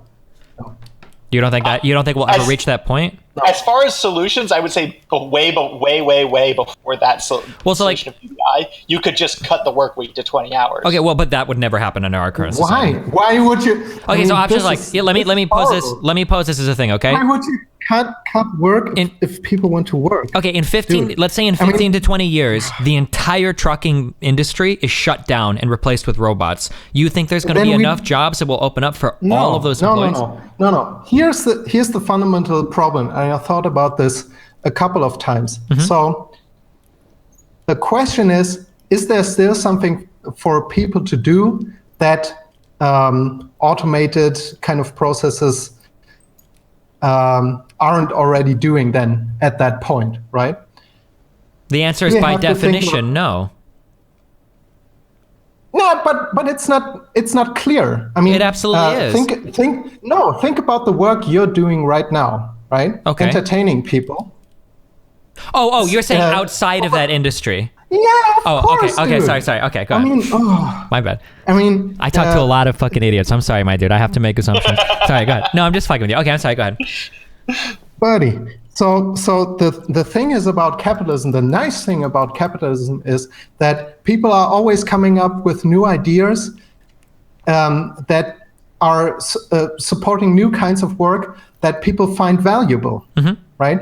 I mean, there's no podcast industry in the 1950s. There's no Twitch industry in the 1960s. Sure. Yeah. But I guess and we're. Well, so your idea is kind of predicated on this thing, and history supports you. I agree, but it's this worry that, like, I've heard people talk similar things about GDP growth, right? That the kind of growth that we've seen every year, that might not be sustainable infinitely, or that the idea that new jobs will pop up. Sustainable, dude. What? What means sustainable? Sustainable as in the growth in new opportunity or new jobs, that at some point we will reach a level where we have become so productive with automated machinery that there's not really jobs for people to do. Productive is a measure that is measured in output that you're currently counting, right? You're counting things that people want right now, but you don't know what people want in terms of things in 20, 50 years. Yeah, of course. Completely agree. Option select. Could I give you a hypothetical? It's a very far away hypothetical. Go on, buddy.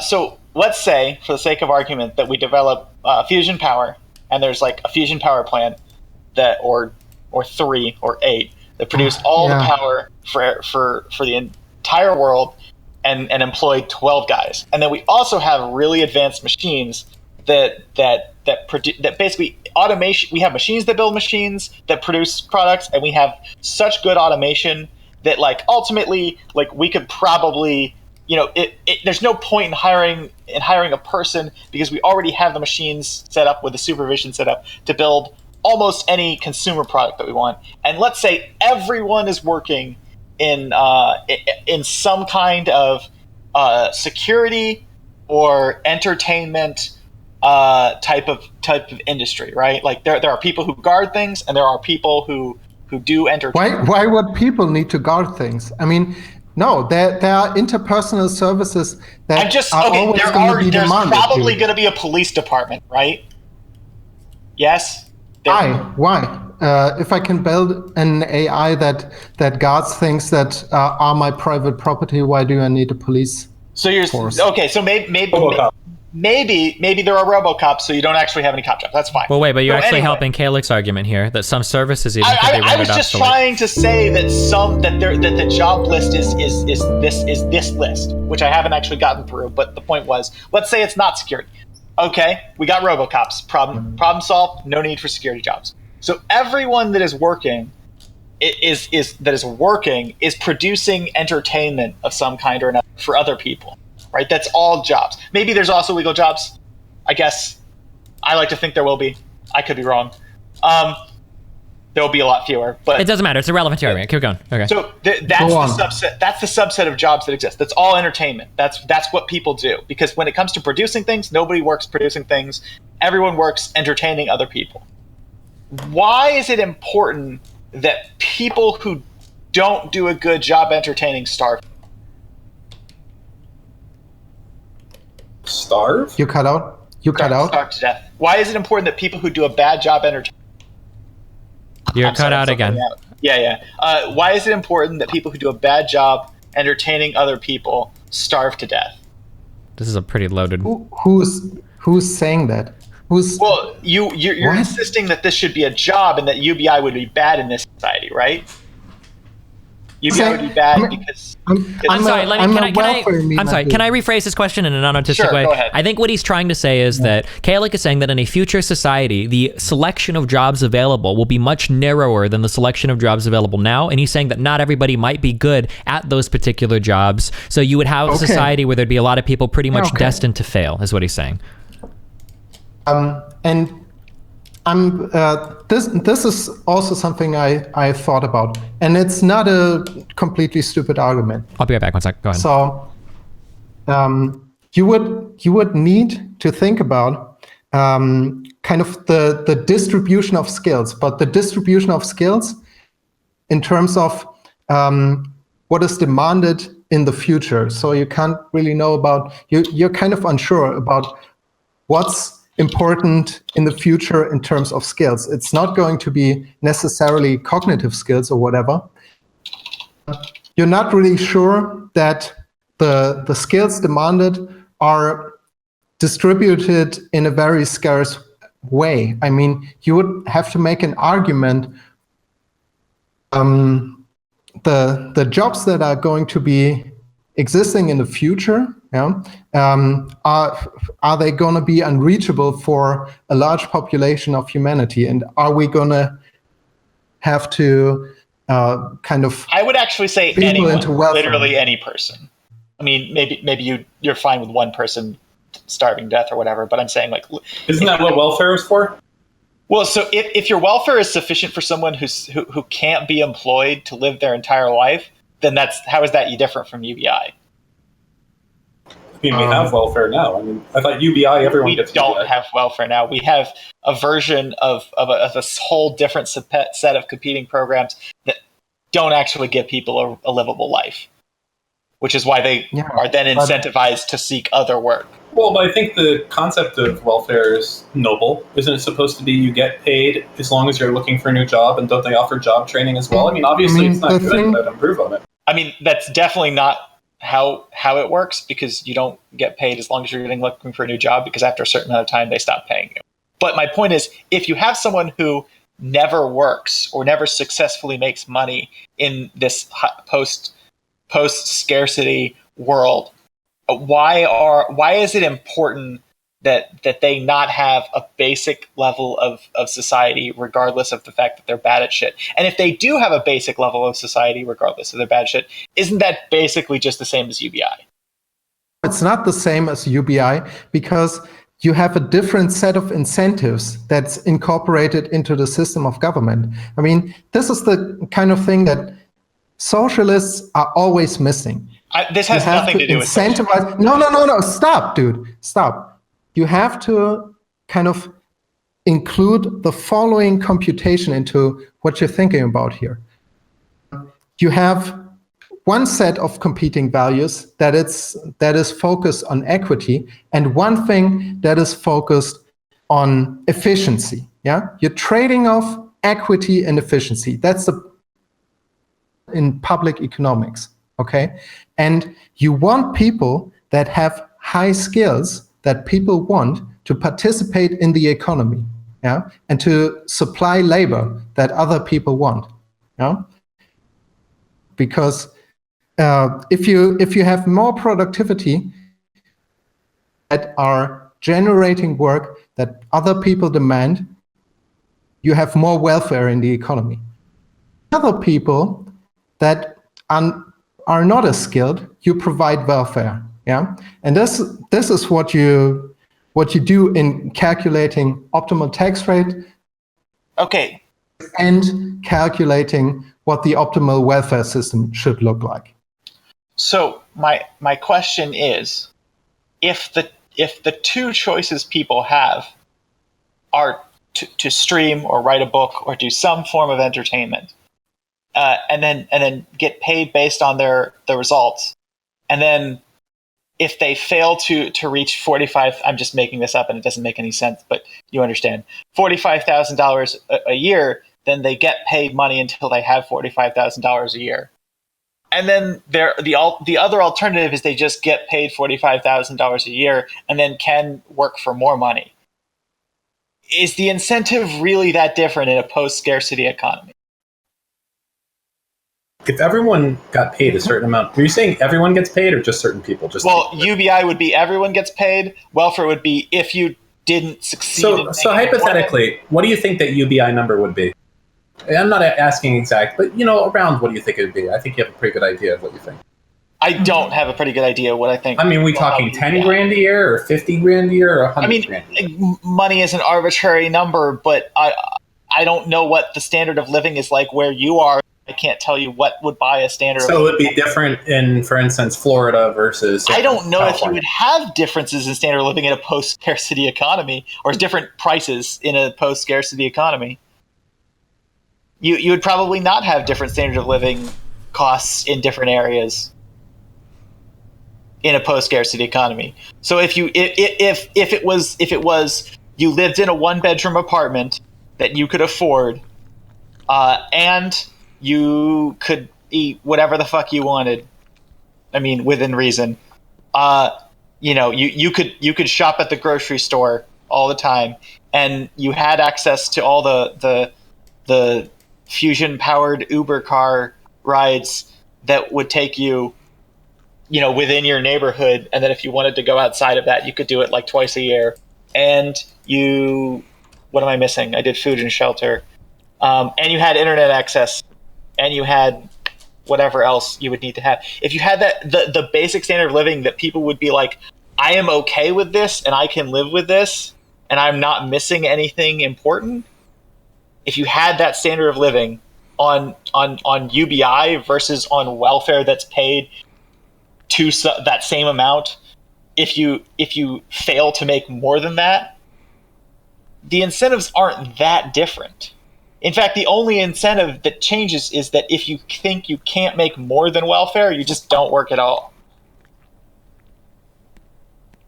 So whereas if a UBI, you would still do your entertainment because it would make you some non-zero amount of dollars over the welfare amount. Don't you feel like the cost of goods would increase if everyone had a set amount of money additionally that they didn't have? And also that money would be worth less? You're in a post-scarcity economy. That was the stipulated requirement for this to exist. In a things are always scarce, dude. Things like, for example, Destiny's time is scarce. My time is scarce. Well, but he's saying that Your resources time would maybe not so be scarce. That like energy wouldn't be scarce. That food wouldn't be scarce. but things that you want are still scarce. Yeah? Well, you want food the or attention shelter. of other people. So you would have to pay for entertainment, and there would be other entertainers, and you would have to pay for that, and you would also work as an entertainer, and then you would get paid for your work as an entertainer. But then the price would go up if you have your apartment and everything, food for It free. doesn't matter if all the prices go up the same amount everywhere. If everyone has some basic amount that is sectioned to them, it doesn't. You're in a post-scarcity economy. It doesn't matter if the prices of all the entertainment sources go up. You know, this is a fundamental And axiom. you're an entertainment source, then you get paid more. Stop. This is a fundamental axiom of theory that I think people need to take heart to and need to internalize. It's the assumption of non-satiation. Yeah, that whatever point of consumption you're at, always are prone to reach a different level of consumption that gives you higher utility. Right, I agree. You always want something more. Yeah, and whatever that is, I mean, maybe it's not food, maybe it's not necessarily more transportation or whatever it is, but there are always things that you want, yeah, and that you might not get, and that you have to expend time and effort for to get. You see Again, that's what I'm saying. You would, if your choices are, you have three choices. Choice A, let's all just agree that this is bad, and then we can ignore it and move on. No welfare. People who are bad at entertaining other people starve to death and die. Choice B, they receive welfare up to the amount that we've decided is good for people to have so that they live. That means that if they work less than the amount needed to make that much money, then they don't make any, then their labor was effectively unhelpful for them, so they are not incentivized to continue doing it, so they'll just stop working and just receive welfare. Option 3, they receive UBI, and then any amount of entertaining they do that earns them money after that is just more money on top of UBI. Why is UBI in that circumstance bad, but welfare good? It depends on the amount of UBI paid. I mean, there is a floor to whatever you need to survive in an economy, or what you need to have like a livable standard of living. Yeah, and if we calibrate that. Okay. Or from UBI, yeah. Okay. The only thing is. Let me jump in real quick. Let me just jump in real quick. No, I need to talk. I need to talk to Destiny. Let me talk real quick. What? I don't actually need to talk to you that much. It's just a global conversation statement. As a socialist, I'm not particularly thrilled with UBI. It shouldn't happen at all until a post-scarcity economy. We're probably not going to have a post-scarcity economy in our life, so I don't actually care about the implementation of UBI. Now, if we're just going to keep talking about UBI, I'm going to leave because I've got other shit to do, and I don't really care about UBI. Okay? Okay. All right, what's up? Whoa. You think that guy was anti-Semitic? What happened? Marginal utility, that's what happened. What's up? Did this guy just leave? Well, yeah, he said he had something to do, and he doesn't care about UBI. Okay, homie. Okay, wait. So let's circle back because I'm curious. Okay, I'm just kind of curious in your opinions on this. So why do you think that UBI will never be necessary because you think that capitalism can infinitely create jobs that will adequately supply the society with jobs to do? That will always happen? No, so let's be a little bit more clearer. Okay. So even, I mean, do you remember, for example, from psychology, you took some psych classes, right? Yeah, one psych class in high school. Did you talk about Maslow's hierarchy of needs? Yeah. Yeah? Yeah. You did? So what were some of the the lowest needs that you needed. It was to like fulfill. fundamental things of society, and then like at the very top was like friendship and happiness and all that shit or whatever. Self-actualization, yeah. Yeah, so the bottom is physiological needs, then safety, then belongings and love needs, esteem needs, and then the top is like doing art, achieving your full potential, doing what you want to do in life in an ideal circumstance, yeah. Okay, so we're looking at this right now. So even in a society where robots wipe your ass and flush your shit down the toilet and feed you like num-num bonbons, yeah, you're still not getting up there to the final triangle, right? You're still trying to find a partner, find fulfillment in the life that you're living, perform meaningful deeds in society. Yep. Okay, and these things are not something that a robot can give you. I don't know if I agree with that, but at this current point in time, I would agree. You don't think? Okay, then explain this to me, because this is a fundamental point. Okay. Yeah. Wait, explain what?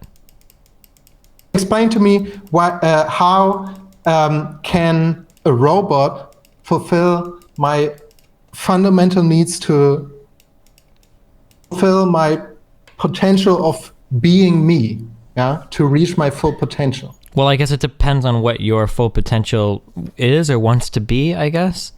But I don't necessarily know. I need some guidance in this, and maybe other people can supply this. People who are wiser and older than me, and who understand life in a way that I don't at the moment.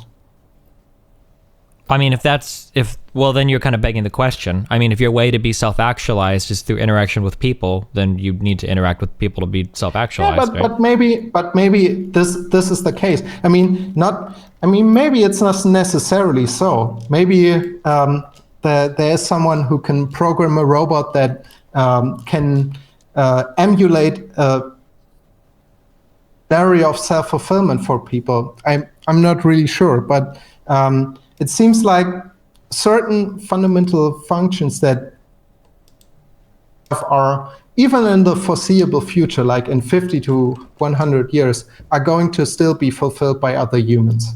Yeah, that's possible, sure, yeah. Yeah. So if you're talking about something like,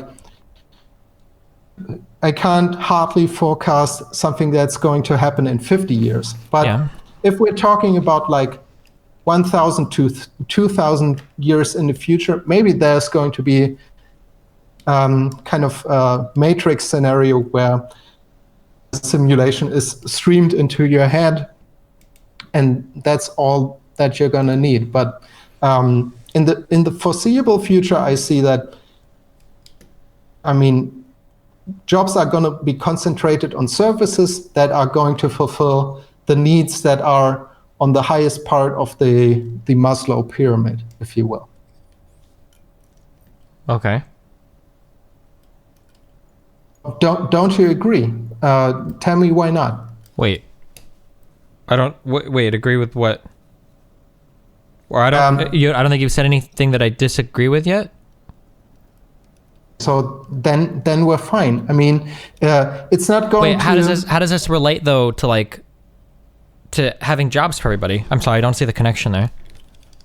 Like you're talking about like you need people in order to reach these higher levels of fulfillment. Sure, but a lot of these people aren't jobs in a society. They're like friends or parents or mentors or performers, or like these aren't necessarily like you need a job for somebody to be somebody that you can aspire to be or something, right? But not necessarily. I mean, think about the people who are right now supplying services that are making you feel better, like psychiatrists or teachers or social workers. I mean, these jobs are going to have meanings in the future, yeah, and interactions between people are going to change, and there's going to be more value put on these kind of interactions, and then there's maybe a difference in how we reward that in the future. So maybe like You as see an what I example mean? of what you're saying for how things could dramatically change, maybe in the future, so like I could give an argument that like, okay, well, the problem is that one person can entertain many, so there's not just not going to be jobs for everybody. You might make the counter argument, well, maybe in the future we literally have it, so there's like one teacher per student in a school or something, that we might value it like that. Would that be like an example of? I mean, of course that's a scenario, but think about, for example, this is something that I like. I don't know whether you would clue into this, but think about going out to dinner, okay? Dinner, and there's a chef preparing food for you, especially for you, who's trying to make something that you're gonna enjoy, and maybe a robot could do similarly, if you will, but Wait, your mic keeps cutting out. A robot could do a similar what?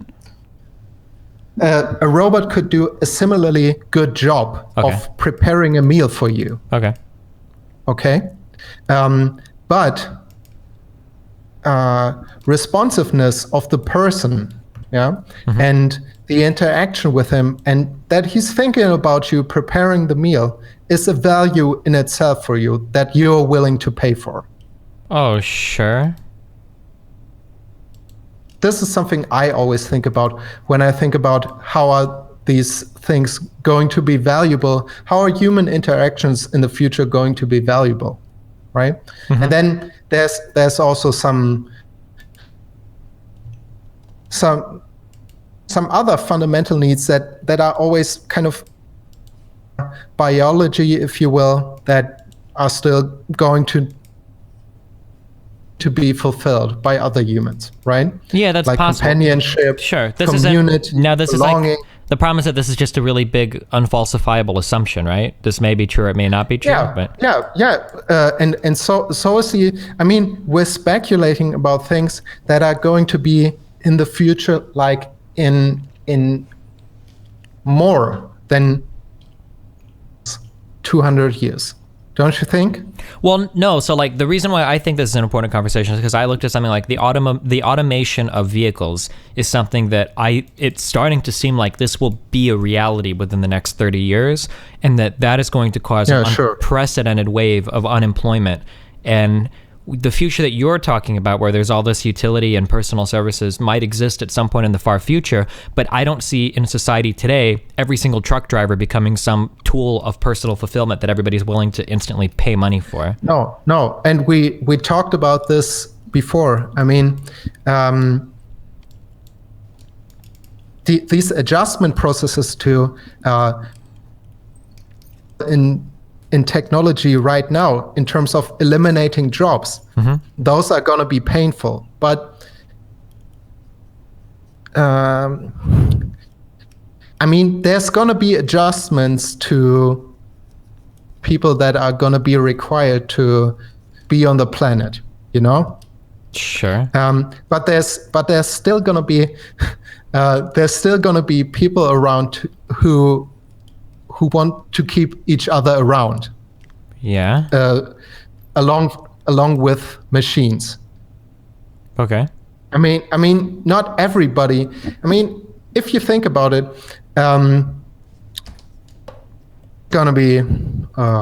this is gonna be problematic, because it's gonna be a German talking about like population sizes, and I don't want to get into. Well, so like this. here's an easy yes or no question, I guess, and I imagine that your answer will be yes, and my answer, I think, is leaning towards no. Let's say that we could create one AI that would do every job today in society, that this single AI would handle every single job. Do you think that of all the people in society being instantly unemployed, that these people could all find services that they could offer to society where the utility would be desirable to everybody else? That every single person in society, or 95%, whatever the workforce participation labor rate or whatever is, that all of these people would be able to find jobs? You believe the answer to that is yes, that they would find some sort of utility they could offer to society that people would be willing to pay for? I mean, not in their lifetimes, right? But at some point, like Natural 300 lifetimes. million people could exist in the United States that would be able to offer services, even if AI does every job we have now that you could find. And it wouldn't be 300 million jobs. It would be whatever the current workforce labor participation rate is. But that all of those people could find jobs. I mean, it depends. It depends on the following, right? Think about the distribution of skills in a society. Okay. Okay. So this doesn't need to be skills in terms of only cognitive skills or whatever, but skills in want. If you think that the distribution is highly concentrated on some point, right?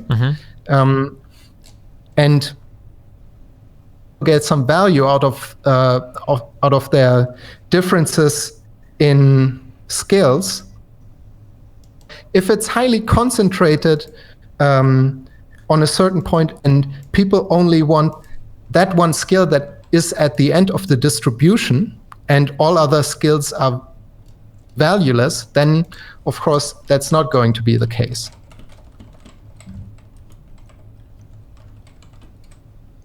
So let me use an example. Yeah. Okay. Think about an incredibly beautiful supermodel. Okay. She's like 1 out of million, right? 1 out of 10 million. Is that what you said? You cut Yeah, off 1 again. out of 10. Okay. 1 out of 10 million. Okay. And she models all the clothes for all the designers. Okay. Yeah, and everybody wants her to model the clothes. Yeah, and she's highly desirable. Okay. Okay. So this is somebody who's at the very end of the skill distribution,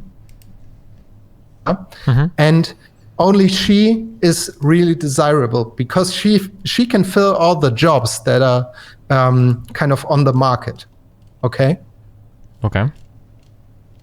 And if it's a scenario like this, then of course you won't a stable equilibrium with peoples with just normal skills who will supply these kinds of services. It's if the future economy is about these kinds of skills, but if other people further down the line can out certain services for them that are going to demand less skills in some direction of the many skill dimensions that are possible, then you're going to have more people in the So you're saying economies industries are going to skills. form around the people at those extreme ends of the labor pool? Is that what you're saying? This is a possible scenario, Sure. right? It's a possible scenario, and if that is the future economy that is going to form, then it's gonna, of course, demand less labor from people. Okay. Interesting, man. And if it's something different, if we can find kind of still value in certain interactions between people that are not necessarily at the very edge of some certain skill distribution, then there's going to be more room for more people to be around in the economy, if you will. Gotcha. Okay, so, and now one thing about this. Uh-oh. Wait, did you say something? I heard one thing about this, and that's all I heard. One thing about this socialism business. Oh, okay. Okay. Yeah. This is some bad stuff offered here. Uh-oh. right? Yeah. Okay, wait, I'm sorry. Real quick, because I need to take a shower before I do this thing. I didn't take a shower today. So you I have to take shower. Okay. I have to leave in like 7 minutes, okay? So I'm just giving you this like right now. So go ahead. Giving you a fair warning. Okay. So real quick. Okay. What I always wanted to talk about in regards to taxes. For right now, we have to trade off our want for equity in terms of what we want to give in terms of welfare and equal access to resources to people, right, in the economy, with efficiency, right? Efficiency in the terms of incentives to supply their labor in the economy. Okay. Wait, I'm already lost. Wait, can you re-explain You're that? already lost. Yeah. Sorry. Say that. Can you say that again? For your microphone, I don't know if you're using push to talk, but like make sure that you're speaking so that nothing gets cut off. Because like if one word gets cut off, I get totally lost. I'm sorry. Could you say it one more time? Oh, buddy. Okay. Okay. 1 second. I'll try to adjust it. Okay. Are we better now? I think so. Just keep talking. I'll tell you if you get cut off. All right, go ahead. Okay. So the fundamental trade-off in public economics is between equity. If you have, hold on, you got cut off again. You said the fundamental trade-off between public economics is equity and public economics is between equity and efficiency. Okay, can you explain that? I don't know what you mean by that. Equity means basically I want to, as a benevolent planner, Okay. I want to distribute many resources between the people who have high skills and low skills. Okay. So I want to insure them against the draw of luck they had in terms of where they were born and what their genetics shook out there. Yeah, I understand the equity part. Okay. Okay. And then I also have the problem that there are only so many people who are really efficient at generating resources. Okay. Okay. The high-skilled types, and I want them to perform for me in the economy, to generate resources. And then I basically want to take their resources away and distribute it to the people who are less fortunate. Okay. I understand.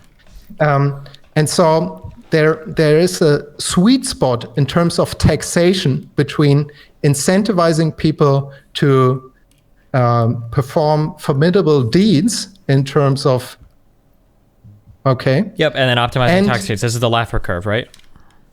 Or are you talking about something different? Yeah, sure. Okay. I mean, the Laffer curve is mapping of that fundamental trade-off onto certain space, if you will. Okay. Yeah. Uh-huh. And this is what I wanted to point out at the of this socialism discussion, that what socialists have to solve is the incentive problem. They have to move to capitalist societies that they can sufficient incentives to high-performing people to participate in the economy. Okay? Yeah, but the other guy was saying is that these people could still be paid more, so that would provide an adequate incentive for them. Yeah, but it's about degree, right? Uh-huh. It's a question of degree. And the question is, how much more inequality am I willing to agree to get out more efficiency? And this is a trade-off we have to kind of parameterize and be very specific about. And this is something that both people on the very far economic liberal side and socialist people are not going to be very specific about. Okay, and this is something I want to caution you yeah, in regards to having these conversations, that you're not going to have a very data-focused discussion with people who are either socialists or anarcho-capitalists or whatever. Okay. I understand. Now take your shower, buddy. Okay. Well, thank you, This buddy. is it. I love you. Stay safe. Be careful. Chill out.